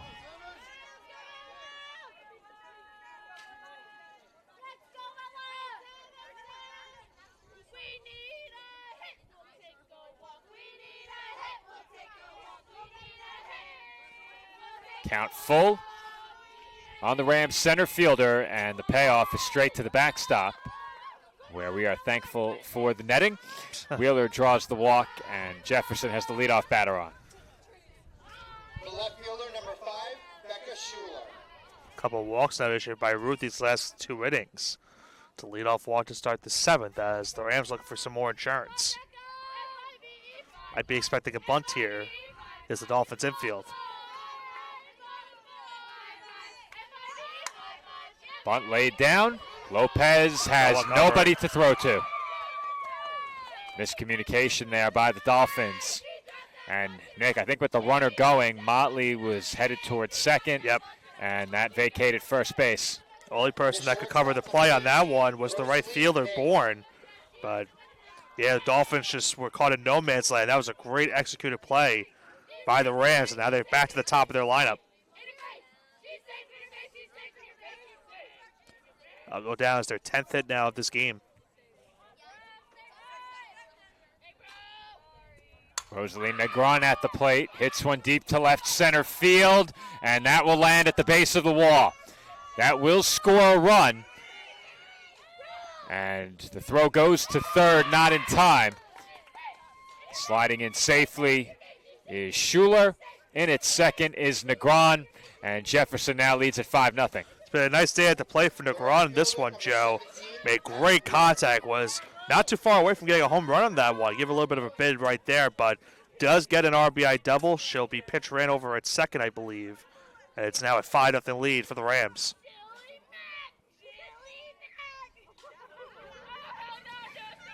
And you get the feeling, Nick, that the pitch count has caught up to Kennedy Ruth these last couple of innings. She's closing in on 140. Dolphins are hoping she can get them 3 more outs. But it has been a marathon of an outing for her, both in terms of pitches thrown, in the time of game, and in pitching out of some high-pressure situations. And those are the pitches that I always say are the ones that add up the most. The 1-0 skips in 2-0.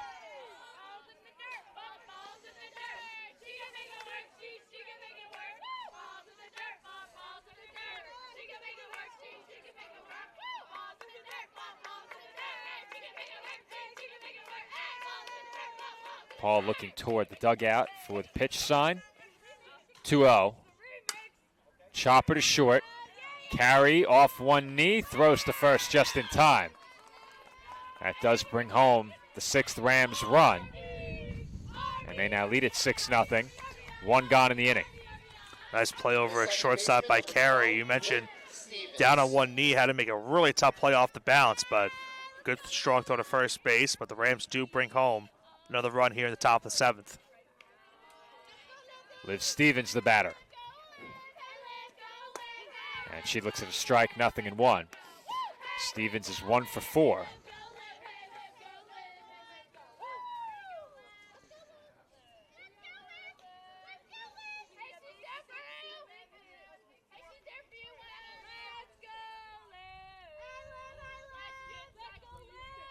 The 0-1.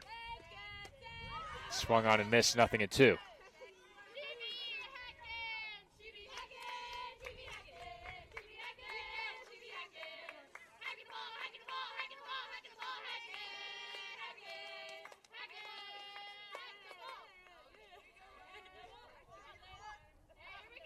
The 0-2. Swung on and missed. Strike 3. Stevens down on strikes for the second time. That's the 5th punch out for Kennedy Ruth. And there are 2 away in the road 7th. Got her again on that fastball on the inside, low and inside. 2 gone in the inning. He might not want to make that announcement now.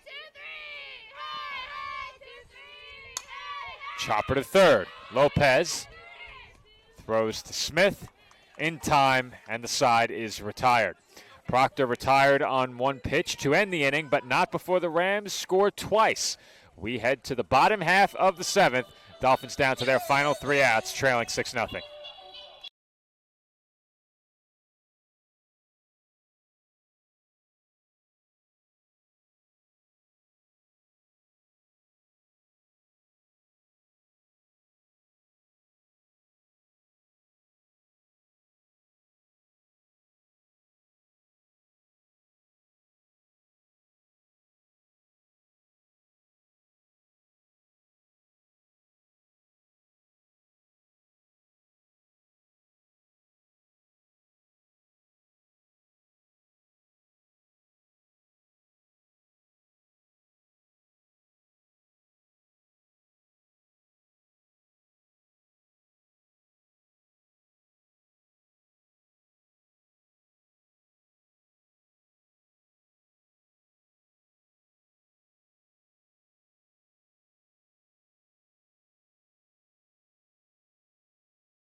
Kaylee Carey will lead off for the Dolphins in the home 7th.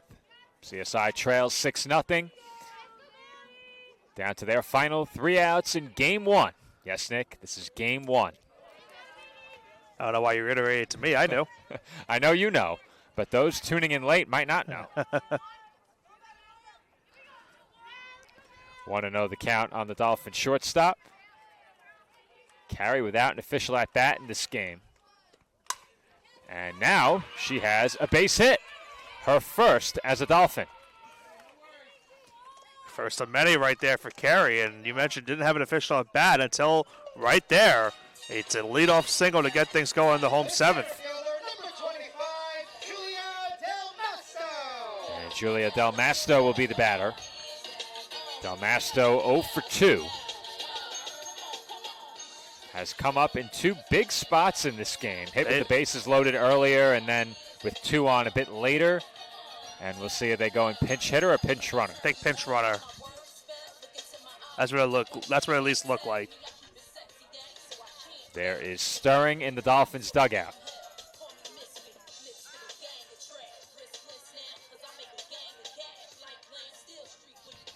He is a pinch runner.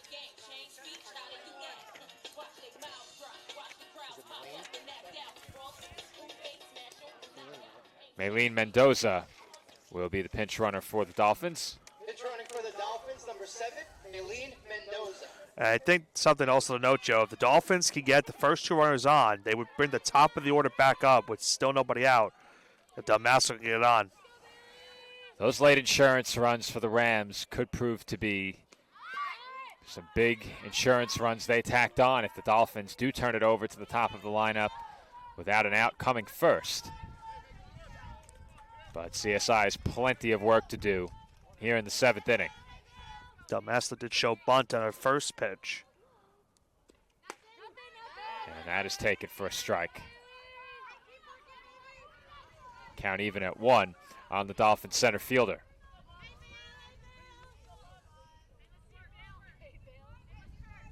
The 1-1. Again, Del Masto shows bunt and takes a strike.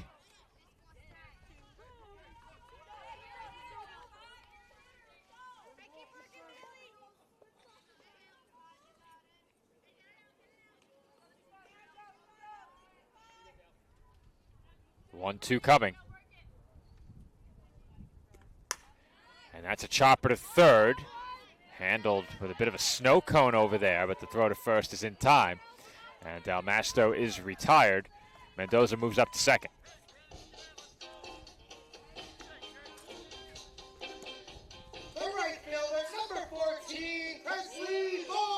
That will bring up Presley Bourne.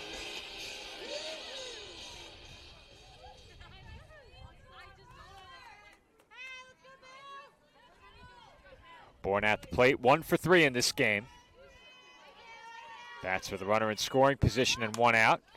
And that is sent toward the middle, hit slowly, and Bourne beats it out. It's an infield hit for Bourne, and that will put runners on the corners with 1 away for Gianna Lopez. Yeah, another tough play up the middle right there with Bourne's speed. Was able just to beat it out in time for that infield single. Dolphins now have first and third, still just 1 out in the inning. Lopez 1 for 3. Hoping to continue what the Dolphins are looking to become a late inning rally. And that's hit shallow right center. That should get a run home. Here comes Mendoza. The throw sailed to the backstop, but it was backed up nicely by Maloney. Sacrifice fly for Lopez, and the Dolphins are on the board. It's 6-1. However, CSI is down to their final out. Second baseman, number 22, Richard Motley. Motley 0 for 3.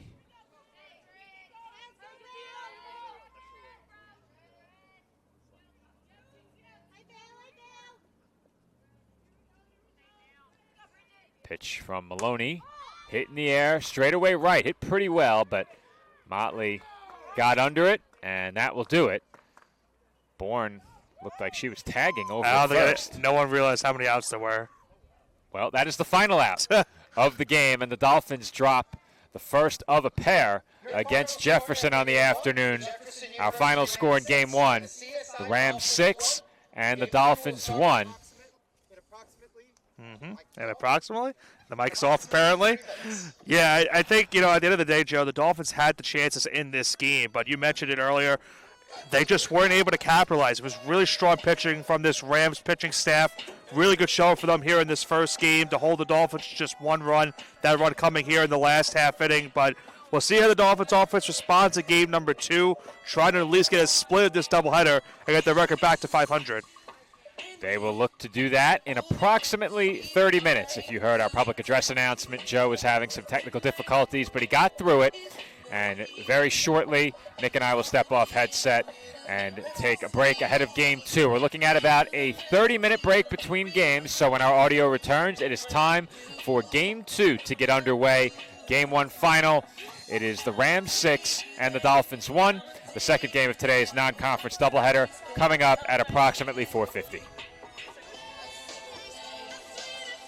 Live from the CSI Softball Complex on the campus of the College of Staten Island, CSI Sportsnet welcomes you back into NCAA Division II softball coverage, streaming exclusively on Flow College. In Game 2 of today's non-conference doubleheader, the College of Staten Island Dolphins host the Rams of Jefferson University. Good afternoon, everybody. My name is Joe Foreman, once again joined by Nicholas Pavona. And Nick, it's almost time to say good evening, as we are 13 minutes shy of 5 p.m. at the first pitch of Game 2. It is fouled back straight into the netting. The count is 0-1 on Rosalie Negron. Negron with a very impressive game number 1, Joe, but going to be a tough instance here in game number 2. Marina Grenner, of course, coming off an impressive showing last week, that complete game effort in the win over Chestnut Hill 3-1. I mentioned her numbers back in game number 1 of today's doubleheader, so we'll see if she can duplicate that here in the second game as the Dolphins go for the split of this doubleheader. That pitch misses high. Now, still waiting for the live stats to push as they did during game 1. The lineups are there, but the pitch by pitch is not. So hopefully after the first out of the game, that's usually when that begins to work, as that's fouled away. Count now 1-2. Nick, nobody would fault you if you hit the count. Nick, it's such a weird sequence. I keep taking the glove off to update the count. That's putting the glove back Nick, on. hide the count, hide the bases. It's okay. Okay. It's okay. All right, I'll do my best. We'll verbalize it.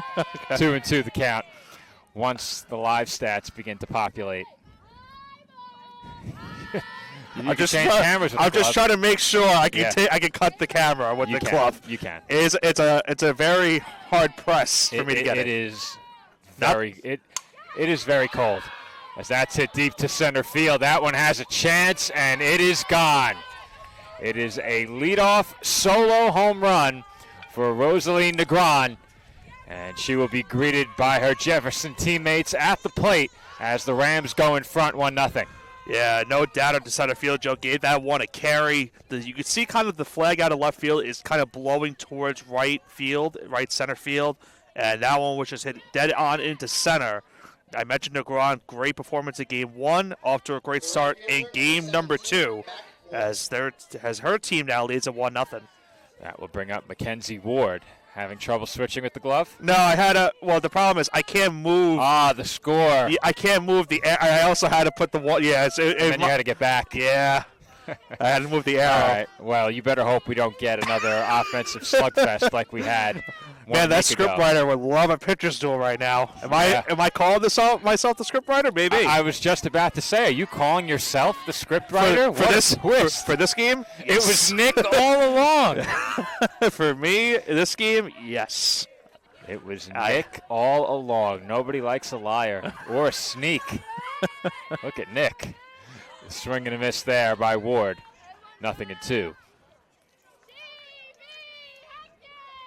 I also realize now I still have to technically update the outs anyway. I still have to do that. Hide the outs? You can't hide them. Ooh. Yeah, it is what it is. It's still better than updating every pitch. Yeah. I think what really gets us is that the wind is blowing right at us. The first game I was able to get through it. Like, it was cold, but as the day's starting to go down into dark, it's getting up there. We'll have us ready to stream from the press box as that pop-up is down in right field. 3 Dolphins converge, and none of them come up with it. That's going to be scored. A base hit for now. Did that get touched on the way down, Nick? Not that It I just saw. landed? I think it just landed. I thought maybe Acosta got a glove on it coming in from right field, but I guess while you're there, you could check the replay. It was touched, but It right was? field. It was. I thought so. I thought it was an error. So that probably will get changed. What was it originally scored as a hit? Yeah, it's got to be an error. Meanwhile, I'm going to have to put the other breakboard on the screen because there's no way I'm updating the hits and the outs right now. Ooh. No, don't worry. I was going to say we're missing some info there. Yeah, I'll get it up. You're a vet, as that's lined the other way. And Nice catch in right field. Acosta says, look what I found. Second chance for Acosta. She makes the grab, 1 away.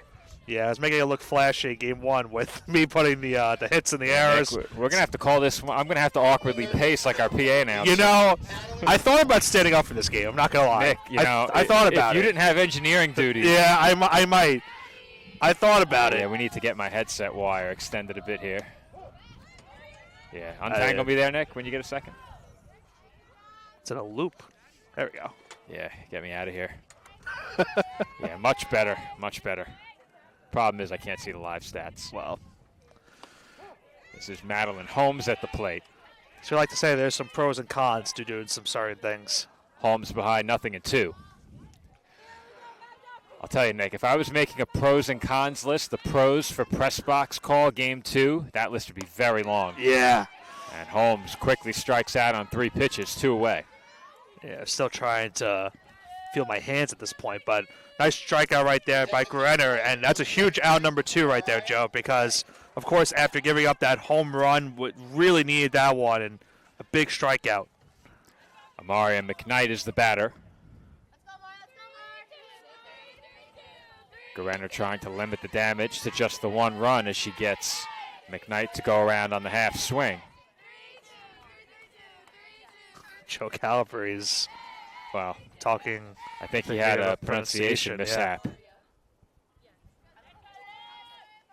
I think it was for Amaria McKnight, I think you're right. because I heard him say it the first game, and I questioned myself that game, too. At least he ducked under the camera. You ducked under the camera very nicely. I was complimenting you, Joe. He goes, oh. Now he and I are standing shoulder to shoulder because I'm pacing around to stay warm. Well, surely if anything gets hit near that camera, there is I'll tell no you. excuse now. Surely I'm in the wide shot, am I, or no? Probably not. No, I could see you. Yeah, I'm there. I could see you. I could cut to it in a second. We're good. No need. Okay.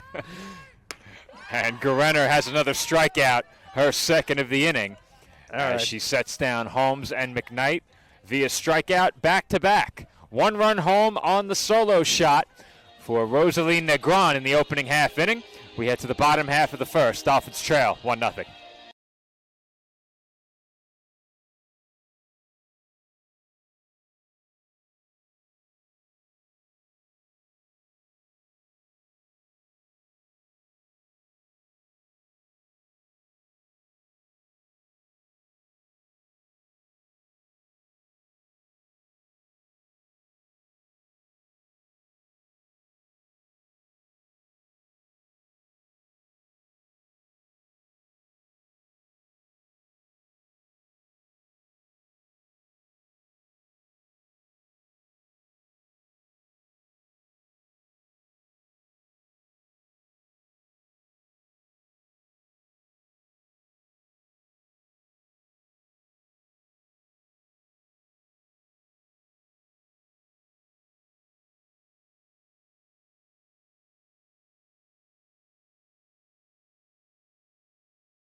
Home first inning about to get underway from the CSI softball complex where the Dolphins trail 1-0.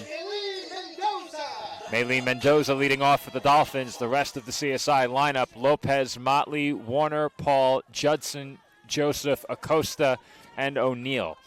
Joe having a lunch over and look at the live stats. Look at those. You do what you have to do, Nick. I can't help but notice not many photos being taken this game. What are you trying to say? Do I have to do that name rhyming again? No. Okay. I'll keep it to myself. That's what we have interns for. Remember when you and I used to have interns, Nick? That's taken up and away. No, I'm with you. 2-0 on Mendoza. Yeah, it's TC. Yeah. Our guy, Tyler Clark. On a day like this today, I am missing Tyler. Yeah, you know, that's a good point. 2-0. In on the hands. Foul ball. Everyone's playing.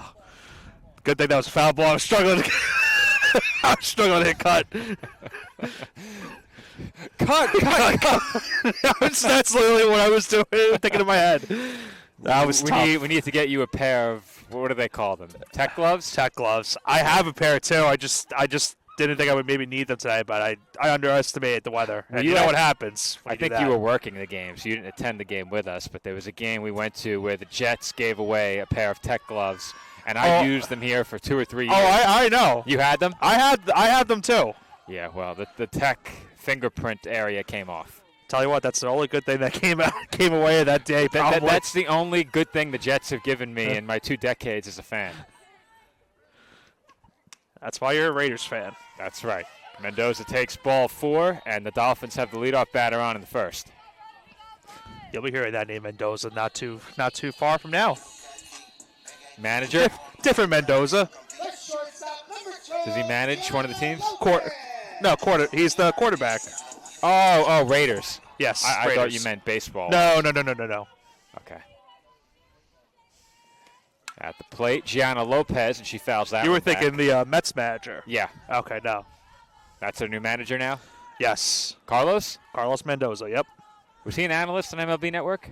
I don't remember, but he was the Yankees he was the Yankees coach the year prior, hired by the Mets. For all the baseball I watch, I couldn't tell you many managers or coaches. I could tell you the analysts.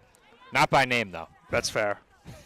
To be fair, a lot of them make some very bad takes. I have my commentary teams that I like. I could tell you what team's commentary I like. Yes.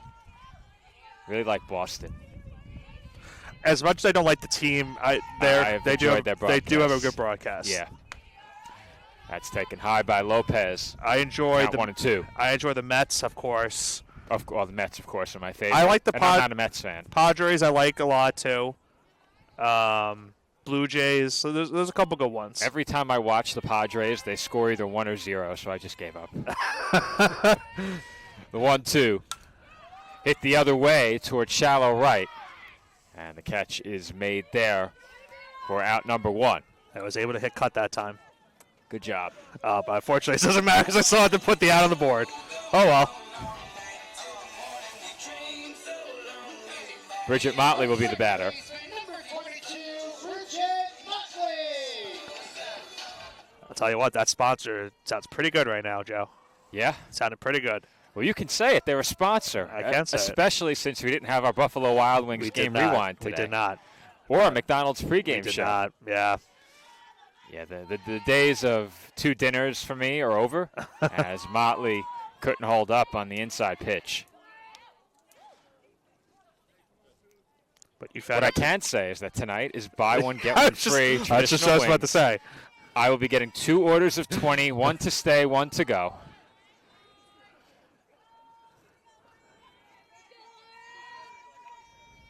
Count 0-1 on Motley. Runner was going on the pitch as Motley fouls it away. Question is, will anyone else on the crew be joining us afterwards? I think so. You think so? Meanwhile, Lauren Bernacci is starting in the circle for Jefferson. I mentioned her numbers in Game 1, Joe. Did. I would love to bring them back up again, but it is... I was going to say I'm not going to ask Nick to relay those numbers If I remember correctly off the top of my head, a 3-0 record, ERA hovering around 2.8. So Mrs. High, and she's coming off a complete game effort in her last time out. Yeah, once December rolls around and your age begins with a 3, that memory's going, Nick. Yeah, that's not remind me about that. I think I just have so much going on upstairs that I can't remember relevant information calling games anymore. As Motley chops one down the line at third, and a strong throw across the diamond is in time from Holmes. And Joe, they didn't realize how many outs there were. They did not know how many outs there were. Wow. And Mendoza is tagged out to end the inning.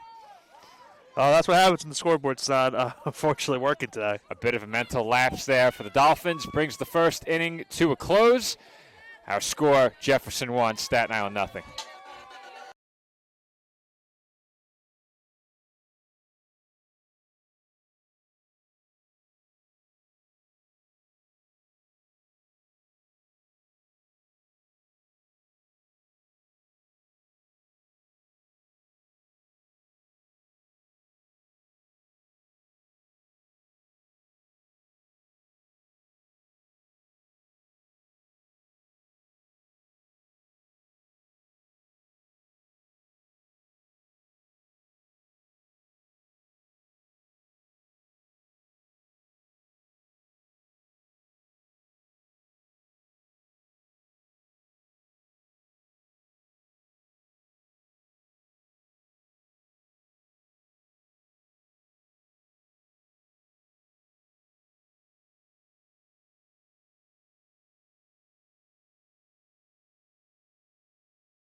Olivia Warner will lead off for the Dolphins in the bottom half of the second inning. CSI trails Jefferson 1-0. 1 run on 3 hits for the Rams thus far. The Dolphins still looking for their first base hit. They did get the leadoff runner on in the first, but the Rams facing the minimum after a base running mishap, stemming from not knowing how many outs there were. Warner ahead 1-0. Added yet another extra base hit to her tally in Game 1. Warner now has 7 doubles on the year, if my count is correct, Nick. And indeed it is. I know you're not going to check. It is. It is plenty you have on your plate over there. I'll take a word for it. It hasn't been that kind of week where you can just take my word for things, but I did double check. Now, I know you just checked off for a second, but out of those extra base hits, how many hits does she have on the season? She has 9 hits, 7 of them are doubles. Wow. So it's been a torrid start. How do you like that one? I like it. I like it. 2-1. Swung on and missed, 2-2. Yeah, she was a bit behind on that pitch right there. I think it was a little bit of indecisiveness because you could see it right after the swing. The ball was already in the glove, so now even counted 2. 2-2. Popped up, foul ground, and not caught along the line. Was that in the frame, Nick? No. I tried to hit cut too. Yeah, I don't know if that would have helped too much. It would have. Okay. Shame on you then. Yeah. I'll think next time for the tech gloves. 2-2 remains the count on Warner to lead off the bottom of the second. Pitch on the way. Once again, hit in the air, this time toward left center. And ranging to her right to make the catch is Wheeler for the first out. We saw Wheeler in game 1 made some incredible defensive plays in the field for the Rams and was able to track that one down. Warner might have been a little bit under on that one. And she's retired for the first out. Number 10, Madeline Paul. Madeline Paul will be the batter. Paul, the designated player in game 2. Rose Joseph behind the plate. We've seen that duo split time, but Paul has typically remained in the lineup, even when not catching. And she slices one toward the line that is caught just inside of fair territory by Ward. Good job right there by Ward out in right field, tracking that one down. And another play, Joe, where the Dolphins made some great contact on the play, but it was just the right place at the right time for the Rams. And there's now quickly 2 gone. Yeah, you said it, Nick. The Dolphins did have some trouble finding openings throughout the first game. Hit the ball well at times, but also they were lacking that timely hit when they had runners on base. They never really got that big opportunity with a middle-of-the-order hitter at the plate. I think that definitely played a role as well. There's a well-pitched game from the Rams on top of it, not to take anything away from them. Judson quickly ahead 2-0 here. Taryn Judson got an at-bat as a pinch hitter in game 1 as the wind picks up. This is going to have to be a record quick breakdown, Nick. We're talking breakdown in the second inning. Yes, that type of a day, Joe. It has been a teeth-chattering afternoon here at the softball complex. I'm gonna have to look at the weather for the rest of the week. Is this the coldest game you and I have called? It might be. I don't know if it is, but it's in contention as Judson swings and misses 2-2. And the reason I'm saying it might be is because maybe I try to mentally block out the other ones. I can tell you for sure it's not the coldest game I've ever called, but for you and I, it might be close.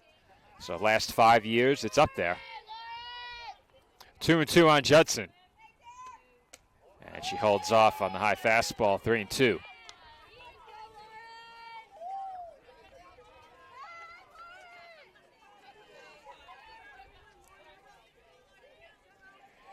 It's 3-2 on Judson. Pitch on the way from Bernacchi is hit in the air, right center field, hit pretty well, but there should be room out there. And Wheeler makes the catch to retire the side.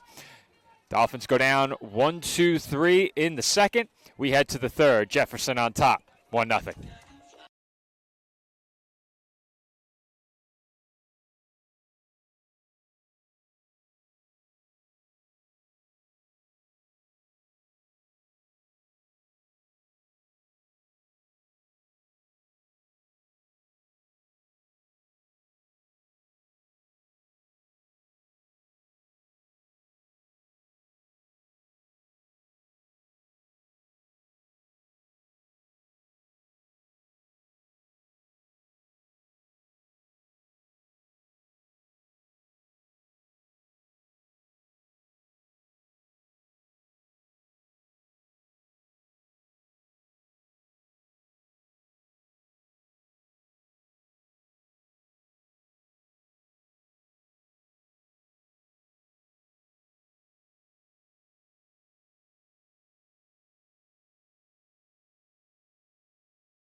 And we're back for the start of the third inning from the CSI softball complex.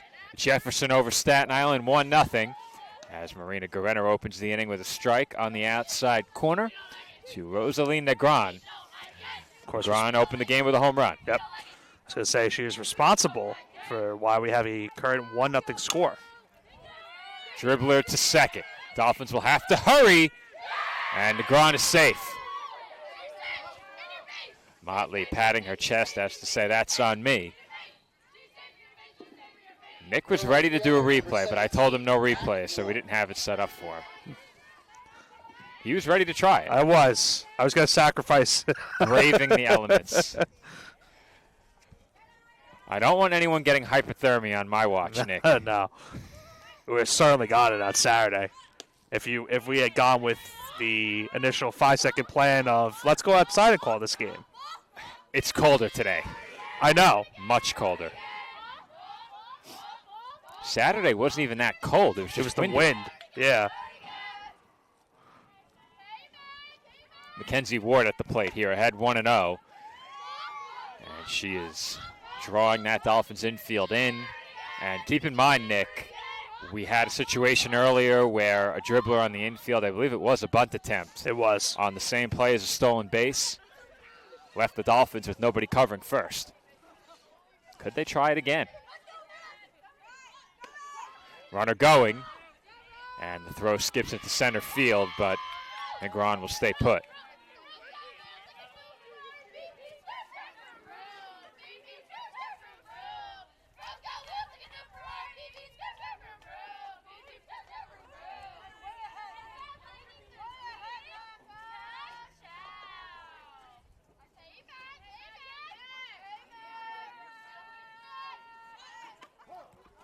That pitch in for a called strike. And the count is now 3-1.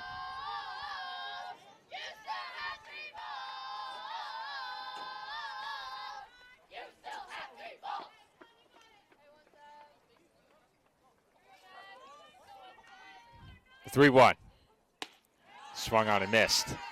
She was well behind that one right there. Good fastball from Grenner. Now it's a 3-2 count. When Grenner dials it up, she throws hard, and you can hear the pop of the mitt.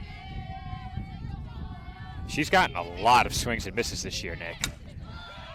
And not that time, as that finds the gap in right center field and rolls all the way to the wall. Negron in to score, and it's an RBI double for Mackenzie Ward as the Rams go in front 2-0. Yeah, good contact right there by Ward, drilling that one into right center field. A big-time hit will now put her team up 2-0 as the Dolphins will now convene in the circle.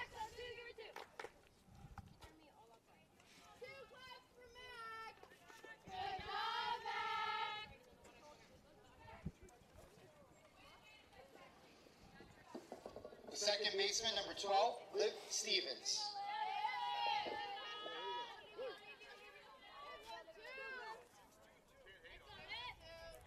Liv Stevens to the plate now. Ward trading places with Negron in scoring position. Still nobody out in the inning as Stevens goes ahead 1-0.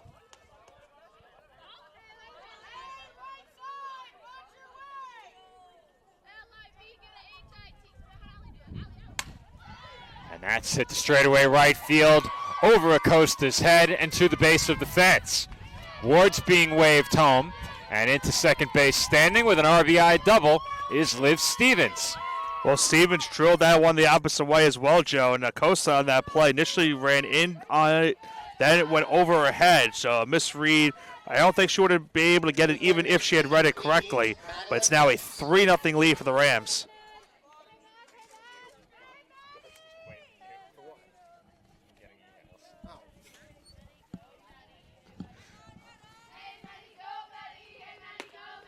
At the plate here, Madeline Holmes. Quickly behind 0-1. Holmes 0 for 1 at the plate. And the Rams have gotten some really good swings against Guerrero here in the third. Nick, as soon as I mentioned the swings and misses she's gotten, all of a sudden, the Rams have hit the ball and hit it well. So you're saying Jinx Platinum came back? I'm saying Jinx Platinum might be in the building. Yeah. 6 hits for Jefferson in the early going here. Back-to-back RBI doubles have made it a 3-run game. And Holmes takes high, 1-2.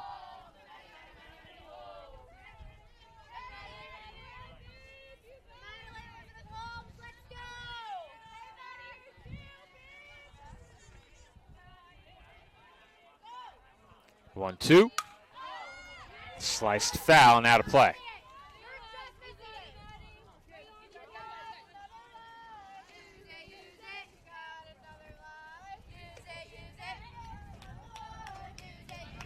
Count 1 ball and 2 strikes on the Rams' third baseman.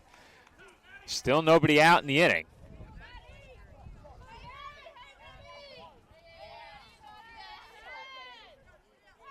Pitch on the way. High and outside.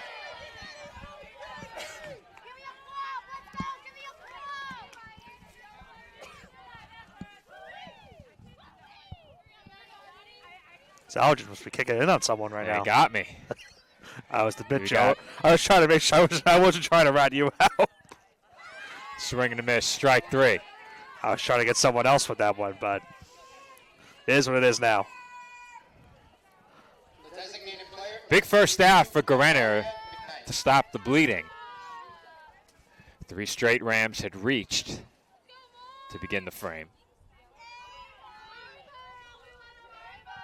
Maria McKnight, the batter. And she fouls off the first pitch, 0-1.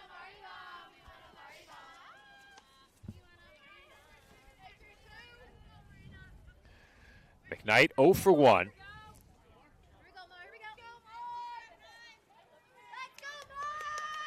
Stevens the runner at second. As McKnight takes high, 1 ball and 1 strike.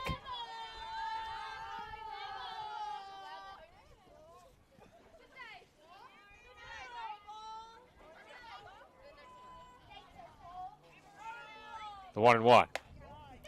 Up high. 2 balls and 1 strike.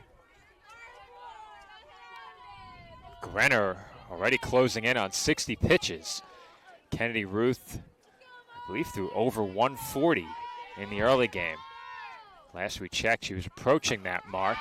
As that's hit deep to right center field. Acosta going back, and we'll watch it hit the fence. It rolls away. Motley chases it into shallow right center, comes up throwing, but her attempt won't nearly be in time. And it's another RBI double, this time for Amaria McKnight, as Jefferson goes in front by 4. And Amaria McKnight, Joe, was a mere inches away from a home run on that one. Just missed it by a few inches, and it's now a 4-0 lead for Jefferson. We've spoken about this in Game 1. The contact they've been making in these 2 games so far has been really good. You can hear it off the bat. It's been really solid contact all day for these Rams.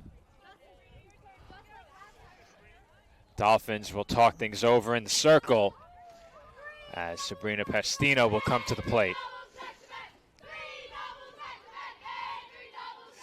Well, the Rams dugout currently chanting 3 doubles back-to-back. Not quite, Nick. Maybe There's a strikeout in there. They could be looking for a 3rd double back-to-back right here. No, they can't, because there was a strikeout 2 at-bats ago. At this current at-bat. This would be 2 doubles back-to-back. Okay, my math's also wrong.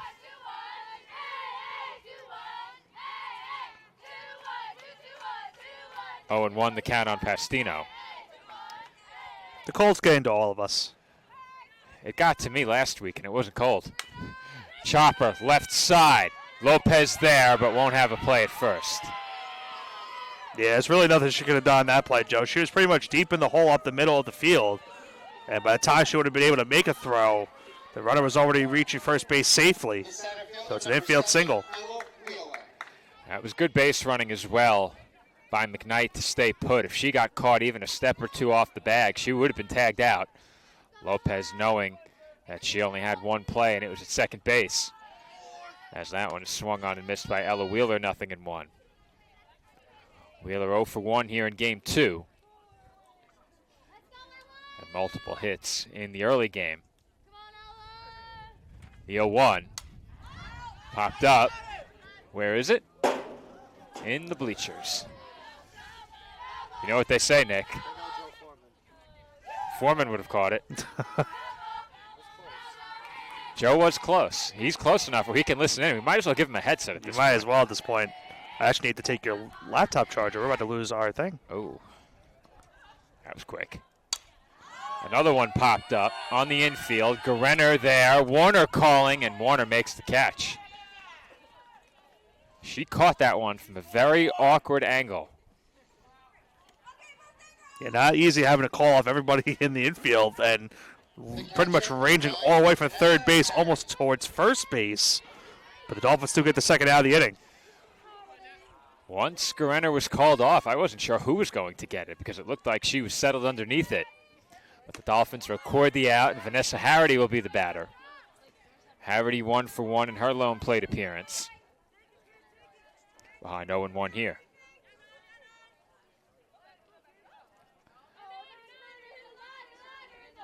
The 0-1. High and outside, 1 ball and 1 strike.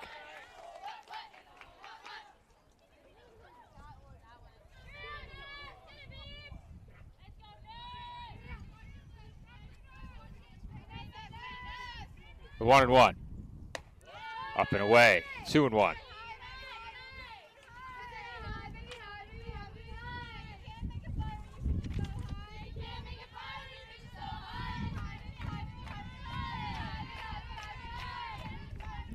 The 2-1. Misses again for ball 3. Kalina Childers would be next if the inning continues. Gerenner was ahead 0-1 on Harity, has now missed with 3 straight. And we really haven't seen Gerenner have a tough outing yet in the games we've covered this year. And you have to think, Nick, that the weather is definitely playing a role. Yeah, it certainly is, Joe. I mean, last week was able to settle in, not having to deal with any breeze here today, but with the wind starting to pick up a little bit, the colder weather now starting to pick up because it's starting to get a little bit later in the day, that's definitely playing a factor right now. 3-1. Misses badly once again for ball 4. That will bring up Childers with the bases loaded and 2 outs. The left fielder, number 19, Kalina Childers.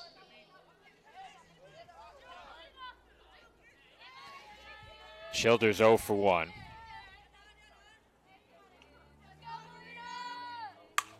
And that's lined the other way for a base hit. Acosta plays it on 1 hop, and that will bring home a run. It's now a 5-run ball game. Jefferson on top, 5-0. That was a good play by Acosta, at least, Joe, in right field, because if that had taken a bad bounce, it could have gone past her, and all 3 runners could have scored, played it perfectly on the bounce. But the Rams do bring home another run. They now lead it 5-0 here in this top of the 3rd inning.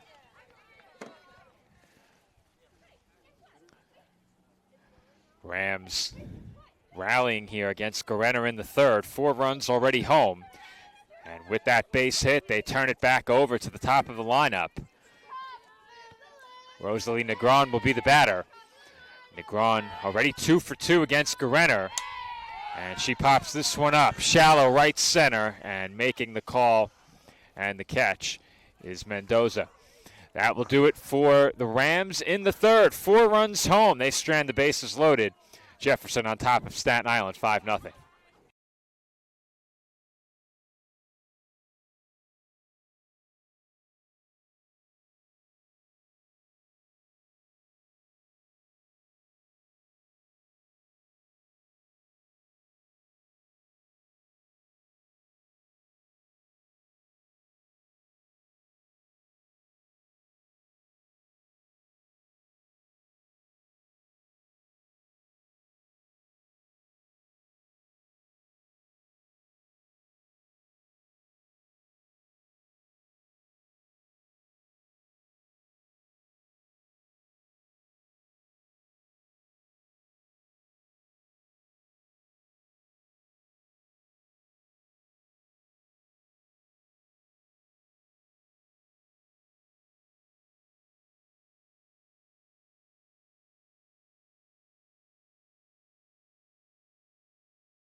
Rose Joseph will lead off for the Dolphins in the home third inning. Her team now trailing 5-0 after a 4 spot for the Rams in the top half.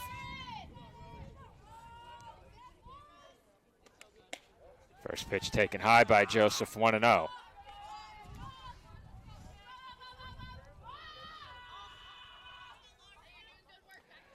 Five runs home on 9 hits for the Rams thus far. The Dolphins looking for their first hit. And that pitch is in for a called strike, 1-1. I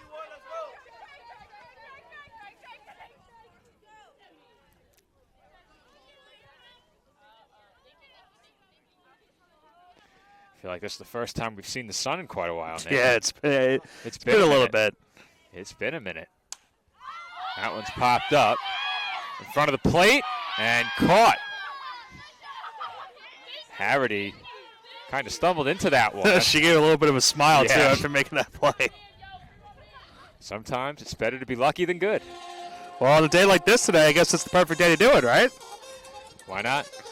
The right fielder, number 34, Alyssa Acosta.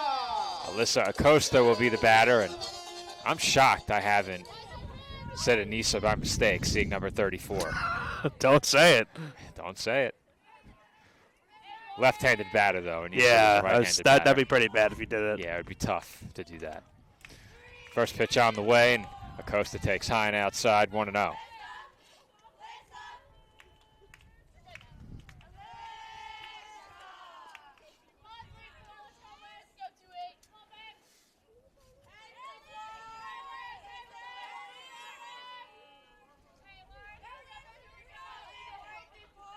The 1-0. Low and away, 2-0.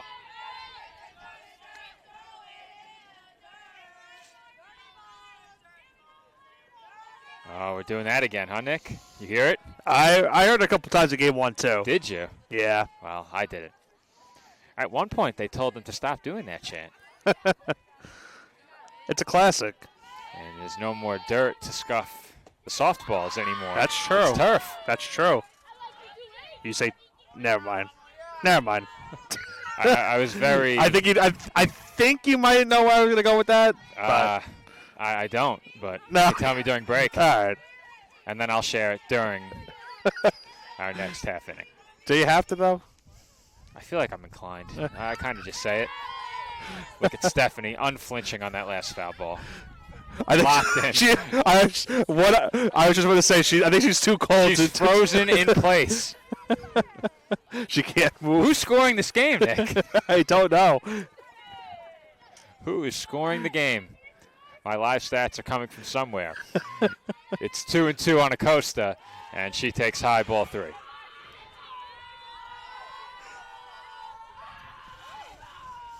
I'm not gonna lie, I'm trying to get feeling back in my legs. Well, I did wear the compression pants and the compression long sleeve shirt. I did not wear the heavy winter jacket. Yeah. I'm regretting that right about now. 3-2, fouled off. Yeah, I'm regretting a lot of my decision making right now with my clothing today. Yeah, I should have went double socks. We have the right footwear. Got the boots. Though I always wear the boots for softball because you have to walk. Even to get down here, you're walking through the dirt. Yep.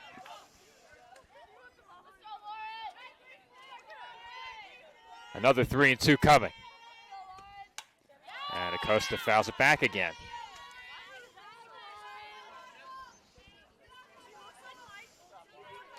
Quite the battle here between Bernacchi and Acosta.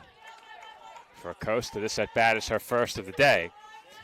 Emma O'Neill in the on-deck circle would be next.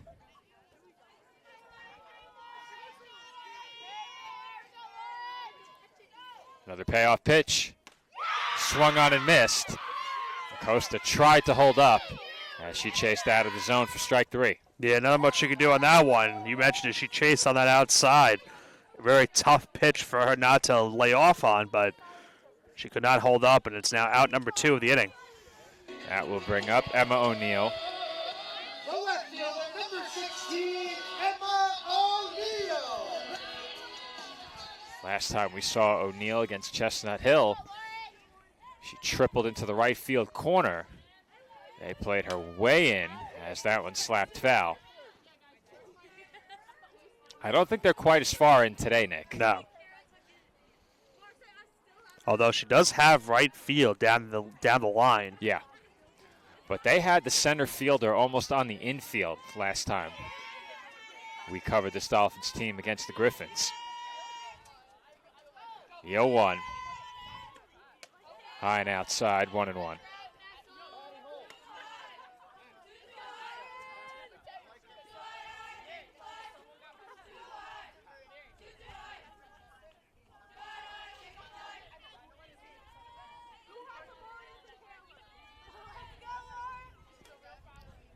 The 1-1. And O'Neal got tied up there. Bit of a defensive cut, and it's now 1-2. Yeah, a bit of an indecisive one right there for O'Neal. And you mentioned it, the defensive cut, which is 2 in on the hands. So you have two options, Nick, in that situation. Take one off the front arm or strike 2. On a day like today, I think you're taking strike 2 yeah. as O'Neal goes down swinging, and that will do it for the Dolphins in the third. CSI goes down 1-2-3 as we head to the fourth. Jefferson leads 5-0.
Fourth inning getting started from the College of Staten Island.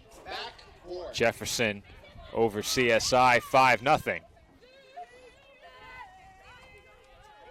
For the Rams, 2, 3, and 4 to the plate. Ward, Stevens, and Holmes due up against Marina Guerenner. The Rams have put together 9 hits so far, 5 runs home as that one sent foul and out of play. Yeah, they finished game 1 with 11 hits and already at 9 here. We're starting the top of the fourth inning. Another strong, impressive showing from this Rams offense. Top 3 in the order for the Rams, 5 for 7 thus far. That pitch off the corner for a ball, 1-1.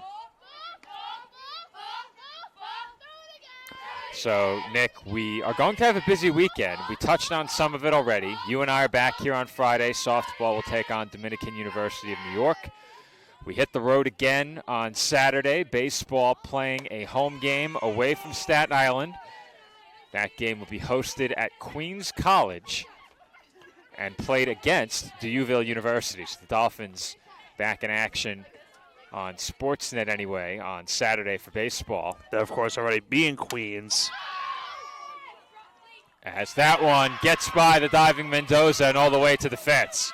It's another extra base hit for the Rams, and Ward is into third standing with a leadoff triple. And a good job by Ward just getting it past the diving center fielder. A leadoff triple to get things going here in the top half of the fourth. So to continue with our programming note, it's softball against Dominican New York on Friday. Baseball, as you mentioned, will be in Queens on Friday and Saturday. However, they will play Queens on Friday. Yes. They will play D'Youville on Saturday.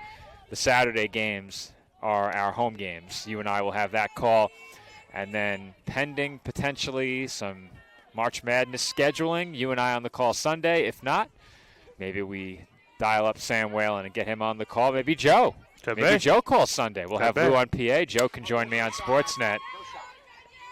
As that one is scooped by Judson. So Joe says no shot. All right, dial up Sam Whalen. Was there a reason he said no shot? He's a college basketball fan, apparently. The third baseman, number 88. Really? Well, I mean, not really into that aspect. Oh, okay. I know him and I were talking about some college basketball on the way back from our trip on Saturday. Dolphins do get the out on Stevens, and Madeline Holmes hits one out to deep left center. This should get the run in. Mendoza makes the catch. And in to score is Ward from third. It's a sacrifice fly on the first pitch for Holmes. And Amaria McKnight will be the batter with the bases empty and 2 outs. I don't even think you saw what I did on the production truck during that. I did not. I put the runner on third base so we don't have the bases on. Oh. You were just my mental. You are so dialed in as that's it out to right, and again it will one hop the wall. McKnight heads for second, and the throw came in on a hop and was knocked away by the slide. So McKnight is safe. It's another double, and the Rams will send Sabrina Pastino to the plate with a runner in scoring position and 2 outs. It wasn't a bad throw either in right field. A strong throw on a one bounce towards second base, but you mentioned it. I think the slide knocked it away from getting the tag over at second, so the inning extends for the Rams. Yeah, the slide certainly dislodged the ball. I think the throw was in time, Nick. Yeah. And the slide just happened to get there at the same moment and jar the ball loose. Pastino 1 for 2 at the plate. Chance to make this a 7-run game with a base hit. And that one's hit the other way. Acosta giving chase, and she makes the catch. Should be noted as well, Acosta and O'Neill swapped positions in left and right field. Both were tested in that last half inning, and the Rams will settle for just the 1 run. Jefferson now leads Staten Island 6-0. Dolphins come to bat after this in the bottom half of the 4th.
Maylene Mendoza will lead off here in the home 4th inning for the Dolphins. They now trail this game 6-0.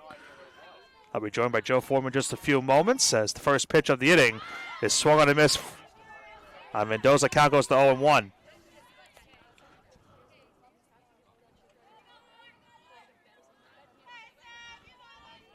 Mendoza reached base her first time around. Dolphins still in search of their first save of this game. She takes that one for a strike count now. It goes to 0-2. All right, welcome Nick, back, Joe. Thank you for taking over. I was trying to sort out the weekend broadcast team. Forgot, Joe is on field duty on Sunday. I may have to pull him into broadcast duty as Mendoza strikes out for the first out in the home 4th inning. Well, like I said, depending on the tip times, if they get there first, you never know. You never know. Number 12, Gianna Lopez. Gianna Lopez will be the batter. I don't know, Nick. If you see another first digit in the temperatures, 3. That's also true. I tried looking at the weather as that's a fair ball. Lopez rips one into the left field corner for the first CSI base hit of this game. And she slides into second with a one-out double. Nice piece of hitting right there by Lopez. And as you mentioned, the first Dolphins hit of this game. It's a one-out double down the left field line. But, yeah, Joe, I tried to look it up the weather earlier, and the Wi-Fi just wasn't really cooperating, so I'm going to have to look it up later. When it gets a bit later and family and friends get off of work, students get out of class, and the complex crowds up a bit, our internet connectivity not the best. Bridget Motley at the plate here. RBI opportunity for the Dolphins' second baseman as Motley takes a strike, 0-1. Motley 0 for 1 at the plate here in game 2. Looking to get CSI on the board with a base hit. They trail 6-0. Someone's got a rubber ducky I just heard in the dugout, huh? Oh, yeah? Yeah, you hear it now? I hear it. Why not a rubber dolphin? Could be. Chopper to third. They'll look Lopez over and let her go. 2 away in the inning as Lopez moves up to third. And it will be left to Olivia Warner. The third baseman, number 42, Olivia Warner. Warner 0 for 1 in game 2 as well. Bernacci hoping to keep the shutout intact. And Warner takes a strike 0-1. Warner, one of the few Dolphins that were able to correctly guess all the 9 teams in the ECC. I did see that. Yeah, I Now, saw that as well. Would you have gotten all of those teams in under 30 seconds? I want to say yes. I think I would have. I better be able to do it. Yeah, that's why I'm saying I want to say yes, but I don't want to lie to myself and say, yeah, I easily could do it. I think you could have done it.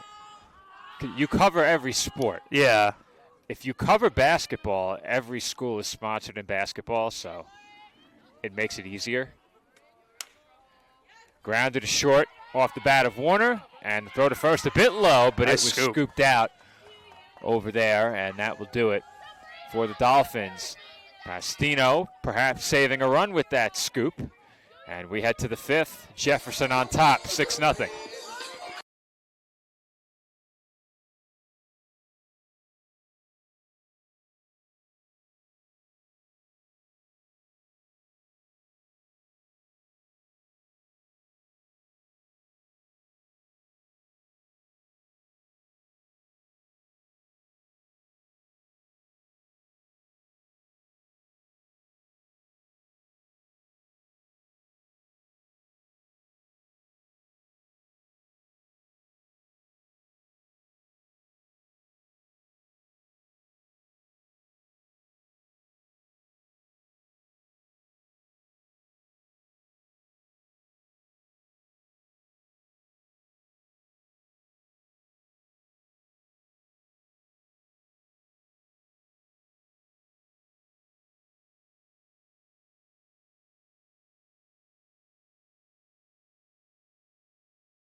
Ella Wheeler will lead things off for the Rams here in the 6th inning. Make that the 5th inning. Ella Wheeler.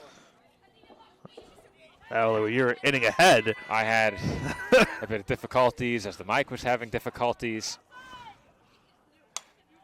And Wheeler pops it up on the infield. Motley calls and makes the catch. 1 gone. The old pitcher's best friend. 1 pitch, 1 out. Vanessa Harity will come to the plate now. Harity 1 for 1 with a walk and 2 at-bats. Vanessa Harity.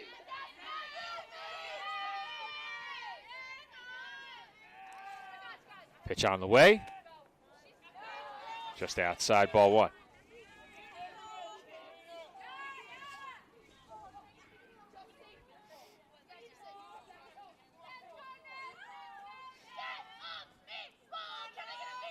One up.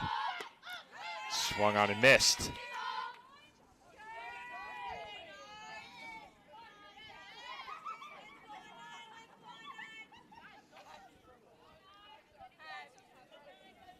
1-1. Yes. Fastball. She swung straight through it, and you could hear the pop of the mitt, Nick. You certainly good on that one. Where we're seated, that is really striking when it happens. You can really sense the difference in velocity on that pitch just by listening in. Can't tell if you're going for a putt on that one. Striking. Striking. It's strikingly cold. Yeah. Can we go back to last week's weather? There's a swing and a miss for strike 3. 4th strikeout of the game for Gerenner. 2 gone in the inning. What was that chant? I'm not going to pretend to know, Nick. I don't know either. That might have been what I heard her leaving CSI on Saturday. Have I found the culprits?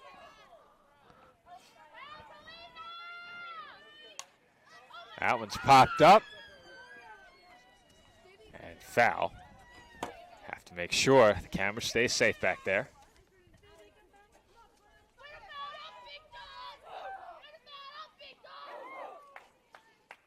Oh, and 1 the count on Kalina Childers.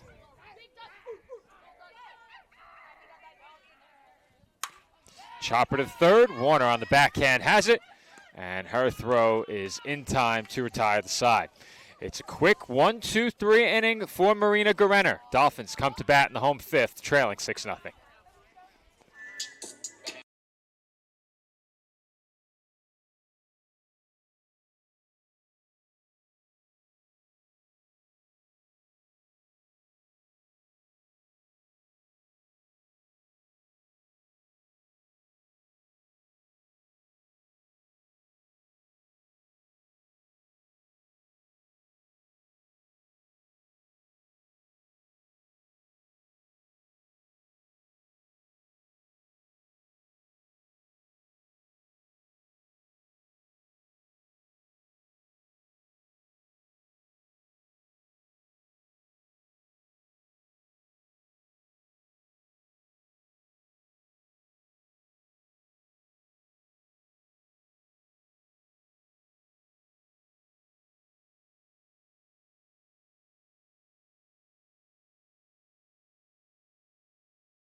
Madeline Paul will lead off for the Dolphins here in the home 5th.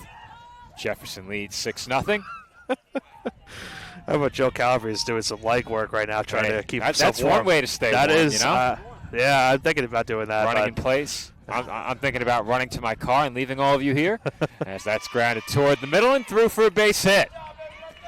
Paul is on to lead off the bottom of the 5th. Second base hit of the game for the Dolphins. Hey, you do that with your car. I'm going to make my way to my car and do the same.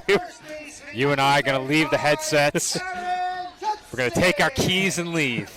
That table at Buffalo Wild Wings is going to be calling our name in a few moments. I'm taking my keys and going home. After the Buffalo Wild Wings. After I get my 2 orders of 20 wings. There you go. Taryn Judson at the plate, fouls that one back. 0-1. Judson 0 for 1 at the plate.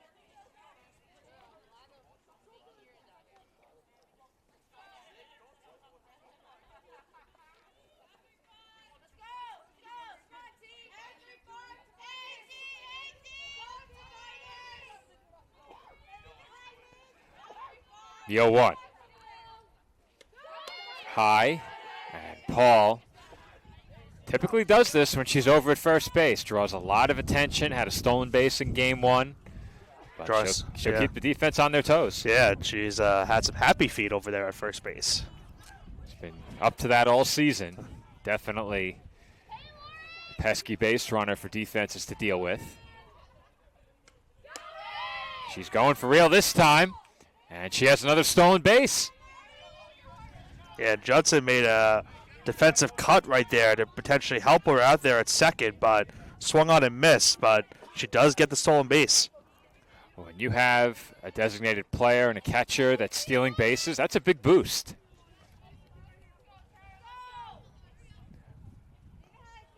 Paul now in scoring position. Still nobody out here in the home 5th. Judson fouls that one back into the netting. It remains 1-2.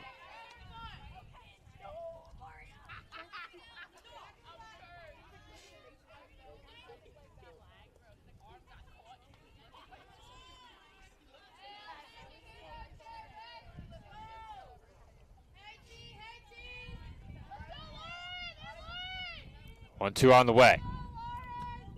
And Judson takes high, 2-2.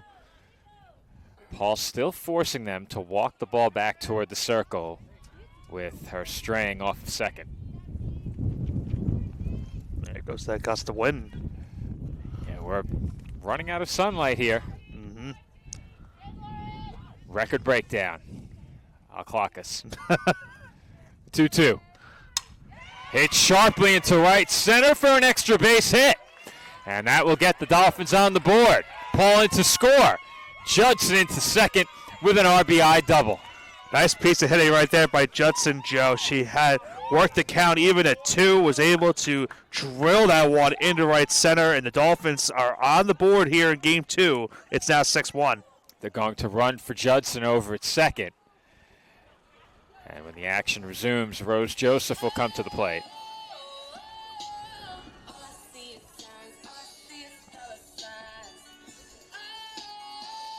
They're seeing dollar signs, Nick.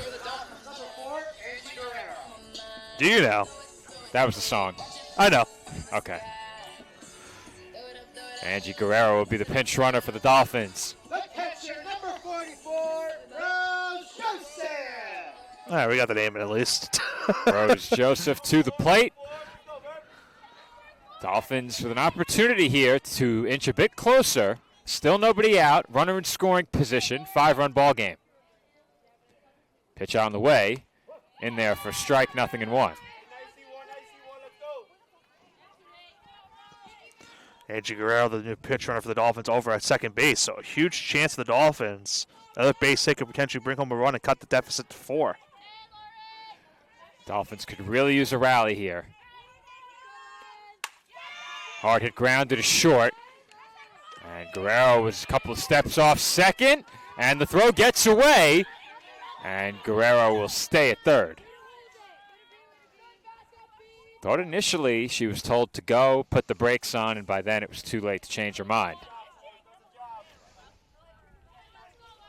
Yeah, I think the dugout was exclaiming for her maybe to go. But I think she was being told to go home, and she didn't expect that throw to get through. And after hesitating, she stayed put. Emily Riley will hit for Alyssa Acosta. Acosta finished the last half inning in left field.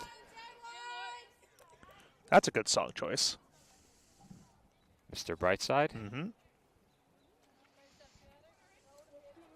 Always a good classic to hear at a lot of sporting events. There's a nice I had a nice sing-along with that at Buffalo Bills game back in September. Ah, yes. They played that in the fourth quarter. Was that your first time at the old Bills Stadium? That was my first time at the old Bills Stadium. And funny enough, obviously, of course, they're now going into a newer stadium this upcoming season. I'll try to make my way back there at some point. I'm sure I'll be back in Buffalo at some point this year. Typically make the trip for basketball. And last year I made it for the conference championship. We'll see where baseball stands and what the weather looks like next time they go down there. But I think we had softball here. I think when softball was there, we had baseball here as that's popped up. Should be deep enough to get the run in and more. It falls for a hit. Emily Riley into second with an RBI double. And the Dolphins are now within 4 as Guerrero comes in to score the second CSI run. It's an unusual way of getting that RBI double, but it was a little bit of a blooper out into left center field, and it just dropped in there. And the Dolphins now make this a 4-run game as they're going to check out the player over in center field. I'm not sure which one they're checking Childers, out. Nick. She went after it on the dive, and I think the ball bounced up off the turf and hit her in the face. But it was really tough to tell where it caught her from here. I would assume it bounced up and hit her in the face. That's what they're saying. Well, she's going to stay in the game. That's a good sight to see. But that might be the case, Joe. Yeah, I think that's what happened. But the Dolphins now are a base hit away from making this a 3-run game and turning it over to the top of the lineup. Emma O'Neill will be the batter. O'Neill 0 for 1 in game 2, did not play in the early game.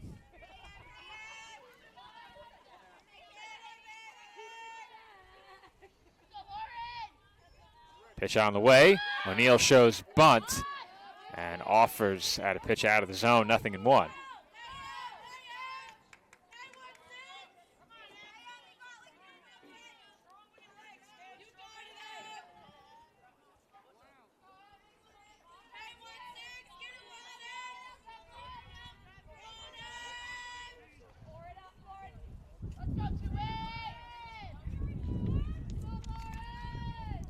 The 0-1.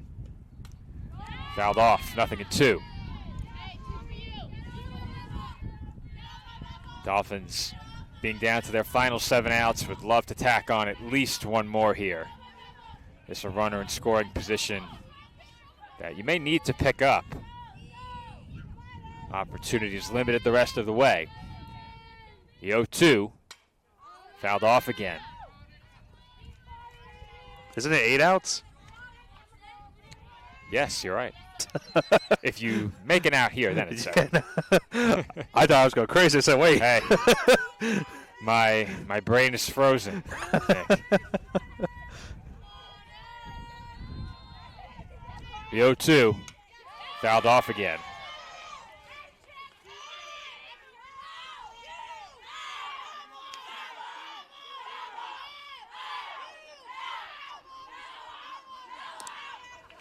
Dolphins making sure that everyone knows it's a foul ball. I'll tell you, Nick, the netting behind the backstop extended a bit. A lot of foul balls that bounced straight back and kept the game moving. Now, was O'Neill hit out of the batter's box? I don't believe so. And that's going to be a foul ball. And I think the Rams are fortunate because that one might have gone for a hit, Nick. Yeah. The way she pulled that one, I think that might have found the hole on the right side.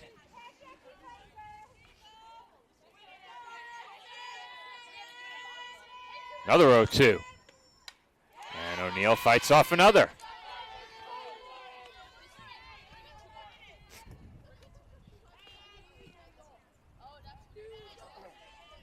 Bernacci's pitch count still relatively low. Closing in on 70. Another 0-2 pitch is lined on one hop. Foul ball.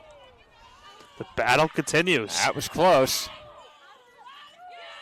O'Neill got on top of that one just a bit. Thought for sure that would hit the bag. I thought on so the way too. it was hit, yeah, it skipped right over and foul ground.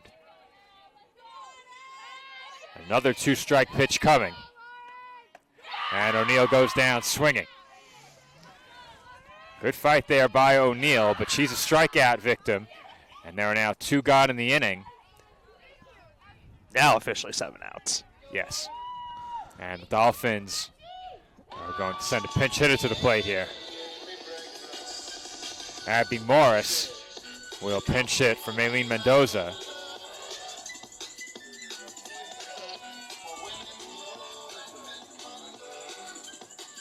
I said it before, this is an important run, and now with 7 outs to play, Mark Biancaviso knows the Dolphins don't have much margin for error. A base hit here could make it a 3-run game.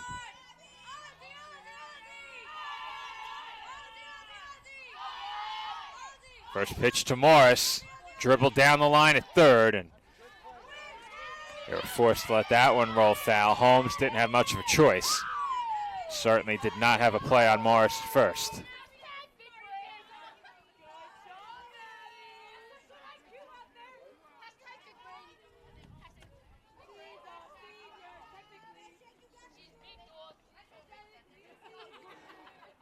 The 0-1. Outside, 1 ball and 1 strike.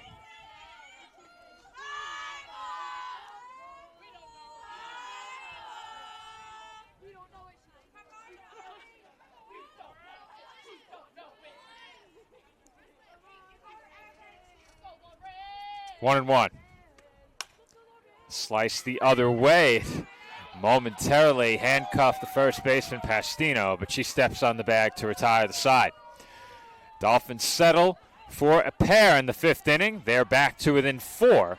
Our score through 5, Jefferson 6, Staten Island 2.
First pitch in the road, 6th inning out of the zone for ball 1.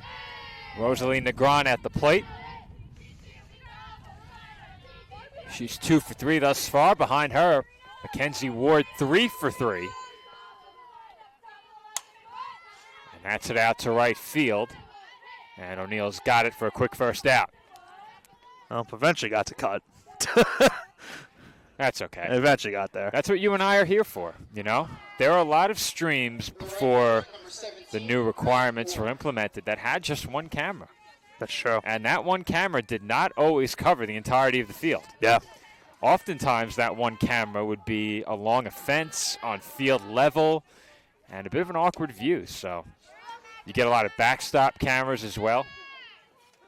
I think with this new setup, a backstop camera here would actually be perfect. I think you make that your infield camera, but is it really necessary with this view? I don't think so. I think the 2 views we have are more than enough.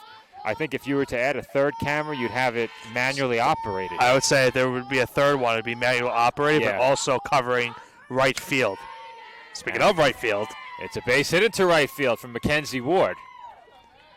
Rams have a 1-out base runner, but I got the chance to produce the East Coast Conference Softball Championship stream. You helped me with day 1 of that broadcast weekend last year, and I got the chance to instruct the camera operators on how they should shoot it. Yeah.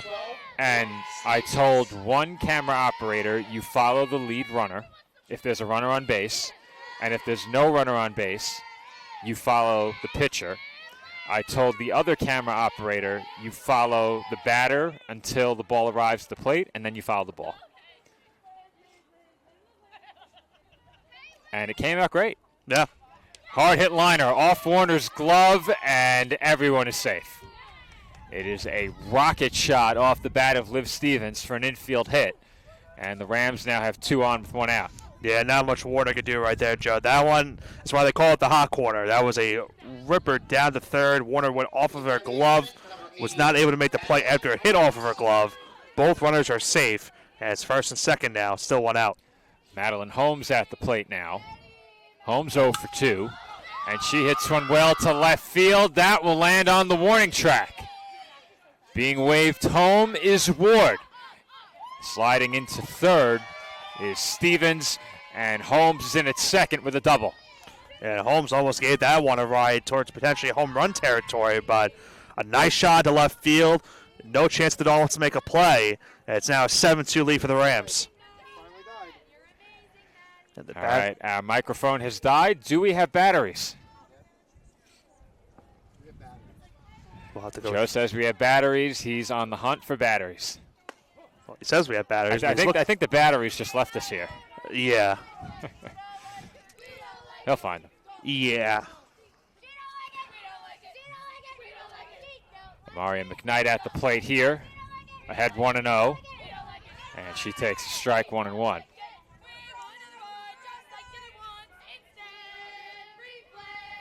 Got the batteries, Joe? He says no. So we're out of batteries, out of juice. Well, the good news for Joe is he can leave. Well, I gotta help. He's better man than me. Yeah, I'd be like, Mike out of battery. If our mixer combusted right now. What are you trying to say?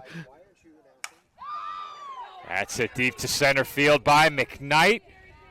And at the wall, Mendoza makes the catch.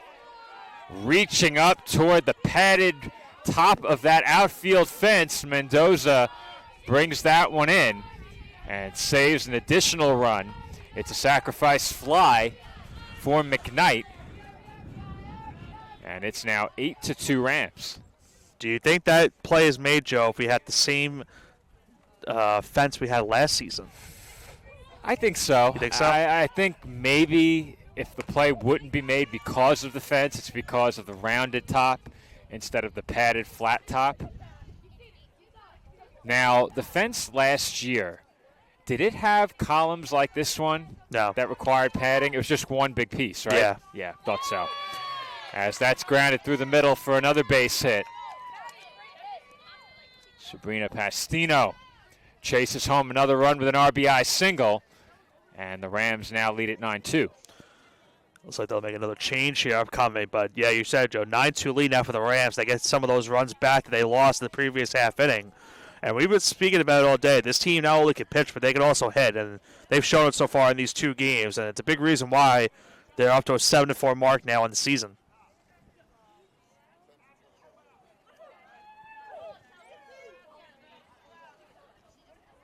Now, I don't know if you heard.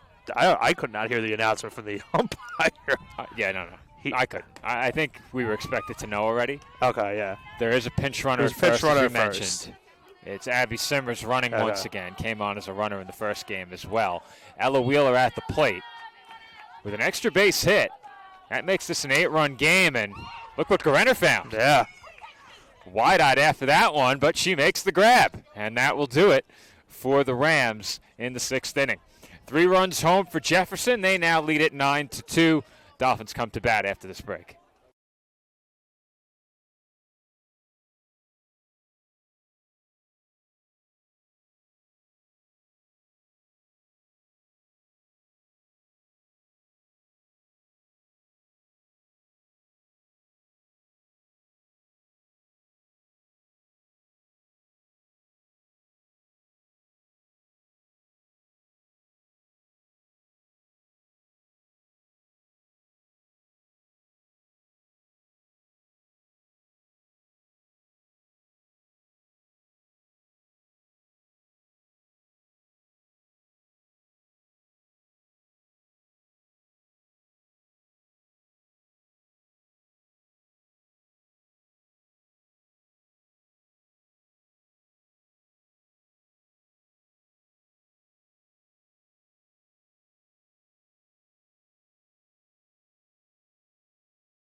And we are back for the home 6th inning.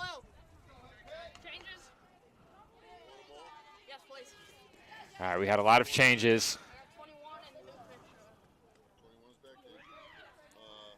We are listening in.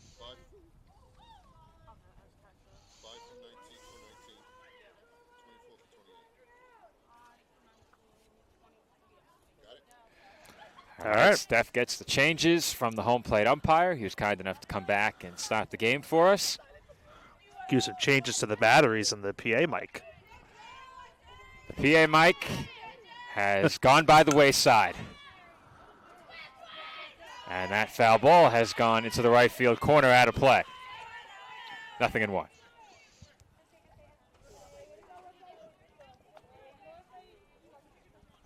Dolphins will send 2, 3, and 4 to the plate. Lopez, Motley, Warner due up for CSI. They now trail by 7. 15 hits in this game for Jefferson. They really broke things open in the last half inning. The Dolphins were trying to work their way back, tacked on a couple in the 5th, but 3 for the Rams in the 6th have made it a 7-run lead, their largest of this game, too. And that misses away. 2-1 the count on Lopez. Lopez had a screamer into the left field corner that went for a double in her most recent at-bat. She's 1 for 2. Dolphins with 4 hits in this game. And that is lined down the right field line, but foul. Lopez has gotten some good swings so far in this game. Meanwhile, it's a pitching change for the Rams. My roster is trying to blow away here.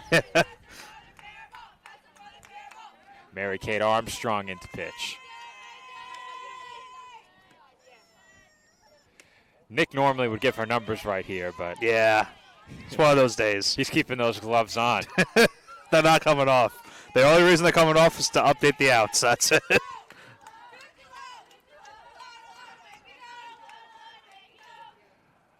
Three and 2 on the way. And Lopez went down and got one. That was certainly going to be ball 4, it appeared. And it's a one-hopper to second. That results in the first out of the inning. Yeah, that was kind of a jammed inside pitch right there for Lopez. Very surprisingly, he was able to make contact with that one and made a good contact with it towards second, but nothing she could have done right there. And you mentioned it probably would have been ball 4, but it is out number 1 in the 6th inning. Bridget Motley, the batter now. And Motley flares one towards second, where it is caught on the run by the shortstop, Negron. Now, we had a bunch of changes coming into the inning. I would be hard-pressed to tell you what they were, Nick. Let's just take a look. You got to check the play-by-play, but I'm trying to make sure we give everyone their due here. I'll let you handle that one. I'm good. 2 away in the inning now. Olivia Warner, the batter. She takes ball 1.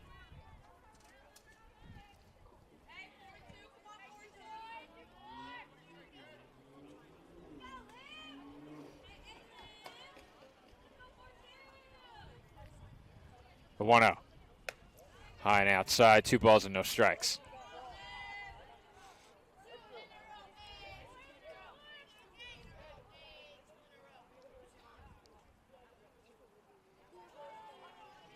Two out. Skips in for ball 3.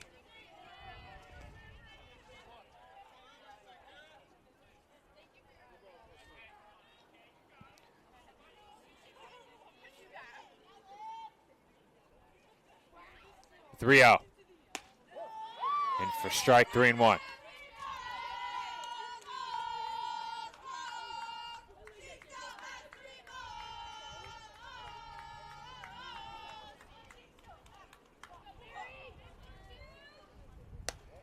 And 3-1 misses up and away for ball 4.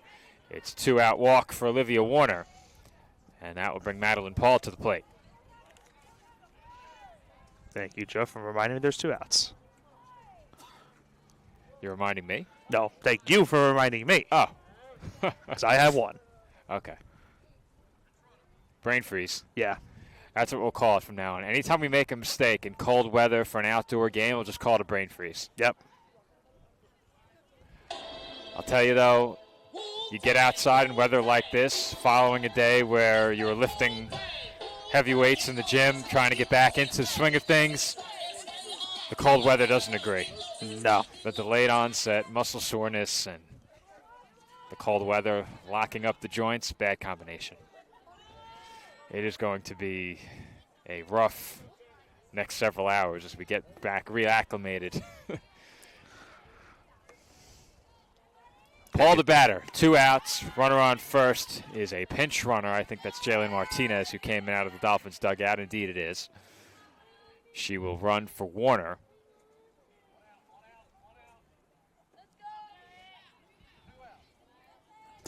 Okay, so what's it only me, right? It's funny. So they were calling in the number of outs from the Rams dugout, and much like Nick, all right, I don't feel one out. I don't feel as bad. They got it though. Yeah, another brain freeze. That happens. And that's hit well to right center field. That ball is carrying toward the wall, and it lands at the base of the fence. Martinez, being waved home, will come in to score. It's an RBI double for Madeline Paul, and the Dolphins are within 6. It's now 9-3. I'm not going to lie, Joe. She gave me a little bit of a scare out on the right center field, but she drilled that one the opposite way for an RBI double. And the Dolphins now make it 9-3. Paul's put some good swings on the ball throughout this doubleheader. And Taryn Judson will be the batter with 2 outs and a runner in scoring position. First pitch to Judson, in for a strike 0-1. So what time did we get underway here in game 2? About 4:50? Yeah, just around that. So we're looking at another 2-hour game.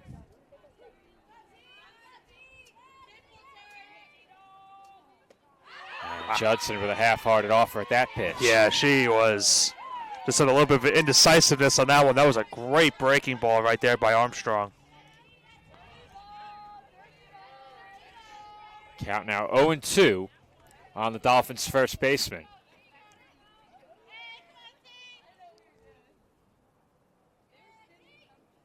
And Judson takes up and away 1-2. I don't know if we ever quite finished our point before, Nick, but the programming notes for the weekend: Friday we have softball here. Saturday we have baseball at Queens, a Dolphins home game played against Duville. That game hosted in Flushing by CSI. And then Sunday we've added, I think we did touch on it because I mentioned you might not be here, but Sunday we have softball against Felician. I don't know if they've locked in the times of those games yet, but we're looking at either a 12 and 2 o'clock doubleheader or a 2 and 4 o'clock doubleheader. 2-2 to Judson, popped up, shallow right field, and caught. That will do it for the Dolphins in the 6th. 1 run home, 1 left. We head to the 7th. Jefferson leads 9-3.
Seventh inning from the CSI softball complex. 9-3 our score, Jefferson over Staten Island.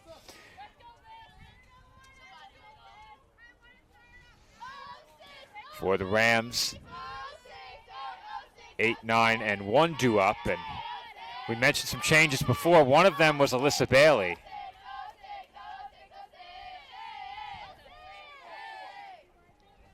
Also behind her, Becca Schuler will get an at-bat, barring a pinch hitter. As that one's fouled away. Couldn't tell you where it landed, though. Nope.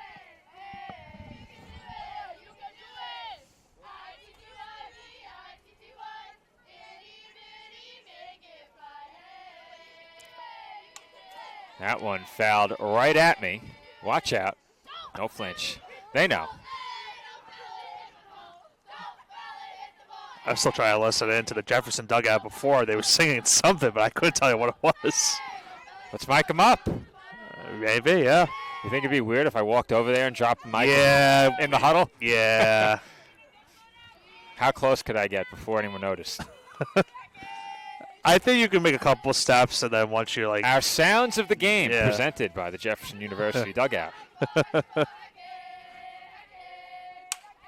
That is ripped to left, and no play on the dive for Riley. It rolls to the wall. It looks like it got lodged in the base of the fence there, but stopping at second is Bailey with a leadoff double. Yeah, Bailey scorched that one into left field. Really no chance out there left on the diving attempt. And another extra base hit for Jefferson in these two games.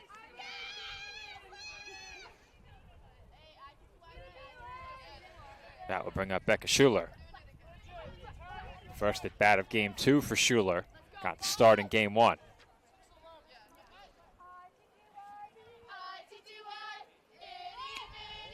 Schuler showing bunt, takes a ball. 1-0. Song sounds familiar, but I can't put my finger on what it is. Nick, I couldn't tell you. Yeah, no, you couldn't. I am as far disconnected from pop culture as it gets. Yeah, I don't know what. I'm sure if I listen to the radio, maybe I remember. The only thing I want to listen to right now is the heat of my car. Sounds pretty good. It does sound pretty good right now. That's low and away, 3-0. I cannot remember the last time we covered a doubleheader that ran this long. It's been a while. If you think back, remember the American International doubleheader? Yeah. Those were 2 high-scoring games, if I recall. And that was a pretty long doubleheader. I don't think it was this long. I don't think so either. It's a walk issued to Schuler, and it's back to the top of the order for the Rams with Rosalie Negron. Negron 2 for 4 at the plate. Behind her, Mackenzie Ward is 4 for 4. The Rams already leading by 6. Again, show bunt here, and it's pulled back.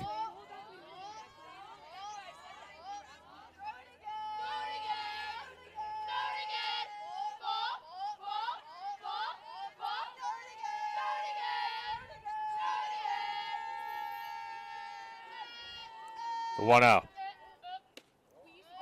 This is low. 2 balls and no strikes. Now I feel like I'm in the Ice Age movie. Was that Ice Age?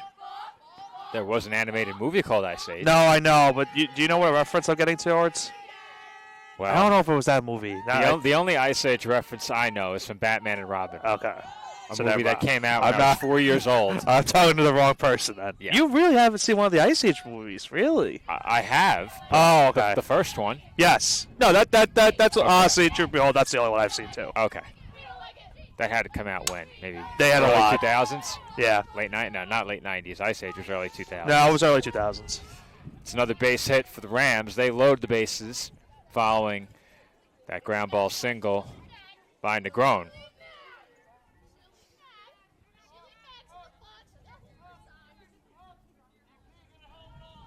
Mackenzie Ward at the plate now, where she is 4 for 4, as I mentioned during the previous at-bat. Still nobody out in the inning. Gurenner at 119 pitches, and number 120 is fouled off. Stephanie prides herself on never missing a pitch, regardless of the temperature. That's how we know our pitch counts are good, Nick. Of course. Everyone braving the elements today has done a great job. Well, it's been a very cold day here at Staten Island. That's fouled off again. Renner ahead of Ward, 0-2. I was say Joe might as well be a ball runner at this point. That's true. Might as well. I think.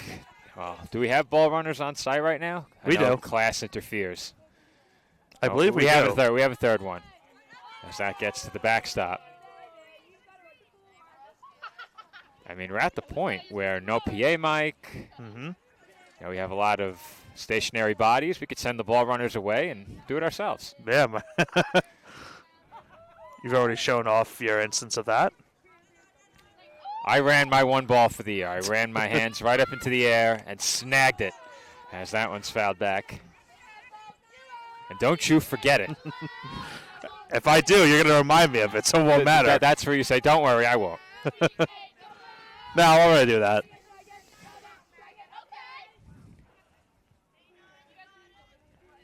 One and two the count on Ward here. Garena looking for the strikeout. And instead, it's a base hit up the middle. 2 runs will come in to score. And the throw is cut off at second. It's a 2 RBI single for Mackenzie Ward, who is now 5 for 5 here in Game 2. And Jefferson now leads it 11-3. I couldn't tell you the last time we've seen a 5 for 5 performance, Joe. And of course, last week, Warner was 4 for 4 in Game 1 of that doubleheader. And we also saw on the weekend one of the Malloy players going 6 for 8 in a game. But 5 for 5, don't really see that very often. I think that was Brian Sanchez, who I mistakenly said went perfect. Yes. I assumed that when you said he was 5 for 5, he had 5 ABs. As Warner will get the forced second, and the run will come in to score.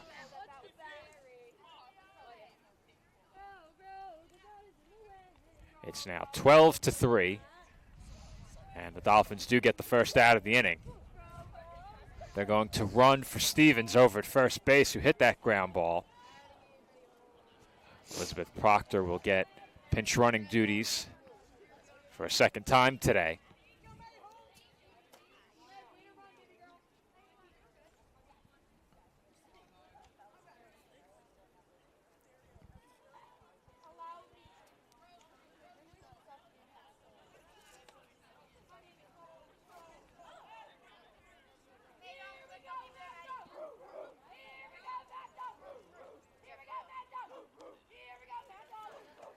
At the plate, Madeline Holmes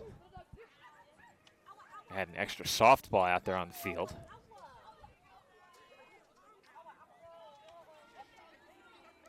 $18 hits now for the Rams. It's been an offensive eruption here in Game 2. We've seen a lot of last couple games that you and I have called, a lot of hitting. So the Dolphins had in baseball a 20-hit game. So Malloy had 25, now 18 in this game. A lot of does offense. the weekend have in store, Nick? There's another deep fly ball to left field. That one lands at the base of the wall. That will bring home another run and make it 13-3. It's an RBI double for Madeline Holmes, and the Jefferson lead is now 10. Making now 19 hits for the Rams in this game. And a little bit of a football score. Of course, Rams and Dolphins. It's now 13-3. Dolphins. We'll talk about it at the circle, see if they're going to make a pitching change here. It looks like they will. So CSI will go to the bullpen. Emma Powell coming on to pitch. With that, we'll take a quick break as Powell gets warm. Our score, the Rams 13 and the Dolphins 3.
And we are back, perhaps a pitch later than we wanted to Well, be. it's not perhaps. It was a pitch late.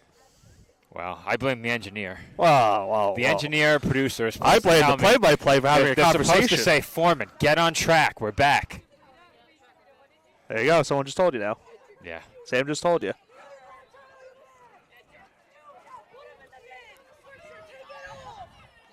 Man. I'm at the point where I'm so frozen. I have sunglasses still on, and I'm not taking them off at this rate. Yeah, they're fixed They're to your just temples. they're just staying there until I get into the car. As we mentioned ahead of the break, Emma Powell, the new Dolphins pitcher, CSI hoping she can get them 2 outs here. Seems to be. I'm not sure what the exact problem is. Is Powell maybe throwing a little bit earlier than the umpires Well, hoping I for? know that they were discussing the lights before Powell came in. It has something to do with that.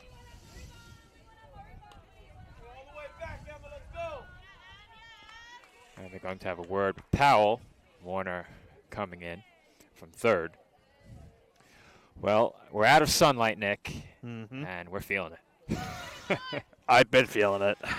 Can you feel it, Mr. Bavona? No, I can't because Can you feel I can't feel anything right now. You know what I was going for. I know what you're going for. I but- couldn't even get the words out. Yeah, I know exactly what you're All going of for. our 90s kids will know. Can you feel it, Mr. Krabs? Can That's you feel still it? that's still going on now. Yeah, but that's an old that's episode. I know that's an old episode. That's an old episode. I know.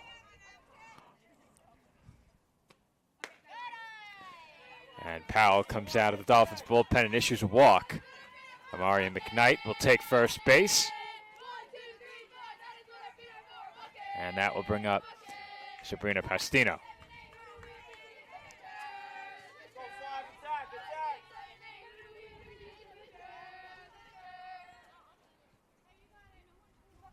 First pitch on the way. Taken high, ball 1. 2 on for the Rams here in the 7th. They lead it 13-3. Jumped out to an early 1-run lead in the first, 4 more in the third, 1 in the fourth. The Dolphins got 2 in the 5th to make it 6-2, but it's been 7-1 Rams since. Pastino at the plate, 2 for 4. Ahead here, 2-0. And there's a chopper down the first base line. And it is called a foul ball. I don't know about that one. That looked. We're really close, Nick, or I'd speak my mind, so I'm not going to. Okay. I will. No, Nick. I'm not. No. I'm not. You don't understand. Okay. You don't understand. Okay. You might have to put me on mute in a second. Okay. And that's hit out to left center and caught by Riley. What do they say, Nick? Ball don't lie. You're 2 for 2 this game. You're killing it. Who says I got a frozen mind right now? Who says you never know what they say? You know, I keep everyone on their toes. Yeah. Too bad I can't feel them right now. Well, you got to upgrade the footwear. Yeah, I know. I don't have boots though. I only have snow You got to boots. get some. Yeah. And there's another scorcher to left. Played on 1 hop by Riley. Base is now loaded with Rams. 2 outs here in the 7th. And Alyssa Bailey will get a second at-bat in the inning. Eventually. Eventually, I think she's Yeah, the catcher gear was ditching coming. the catcher's gear. Yeah. That has to be a bit frustrating. Mm-hmm. As I someone know I that's- can speak for us when I say yes. I've had to do that a couple. I've had to do that a couple times. Not what I meant. Yeah, I know. I know what you were getting at. I know you know what I meant. Yeah. Bases loaded, 2 outs. I've had a couple instances. I think even in a faculty staff game here, I've had to do that instance. First pitch taken low, ball 1. That was a rough day. No one wanted to put the catcher's gear on. They enforced it on us. I didn't want to go behind the plate, and I was also enforced to go behind the plate. Grounded to third. Warner will step on the bag, and that will do it for the Rams in the 7th. Jefferson strands the bases loaded. 4 runs home in the inning. They lead Staten Island 13-3.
10-run game as we head to the bottom of the 7th inning.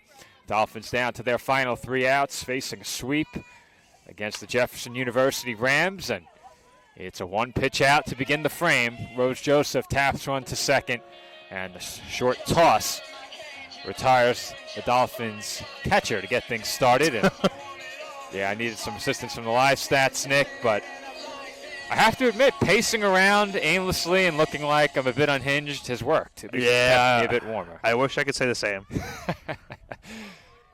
I owe you a dinner. Not a problem. That's what I might owe you two if you greet me the right way next time. There's a pop-up on the infield, 2 pitches, 2 outs. I think I know what you're getting at. Yeah.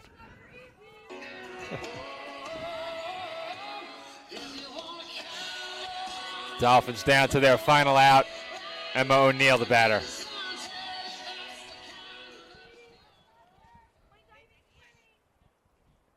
Now, do you think the lights on the vehicles behind the fence are an assist? I think so at this rate. Yeah, honestly. Yeah, we are running short on daylight We're here at approaching 6:47. We're approaching the 7 o'clock mark on the Eastern time zone. I right cannot now. remember the last time we were out here at 7 p.m. for a softball doubleheader that began at 2. I remember we've had instances of us putting the lights on before it's softball. Yeah, but it it's was a very 4 o'clock rare. start. Right. 4 o'clock start. Right. I think we had one of those. I think it was last year. I think we did have one 4 o'clock start last year. 1-1 the count on O'Neill.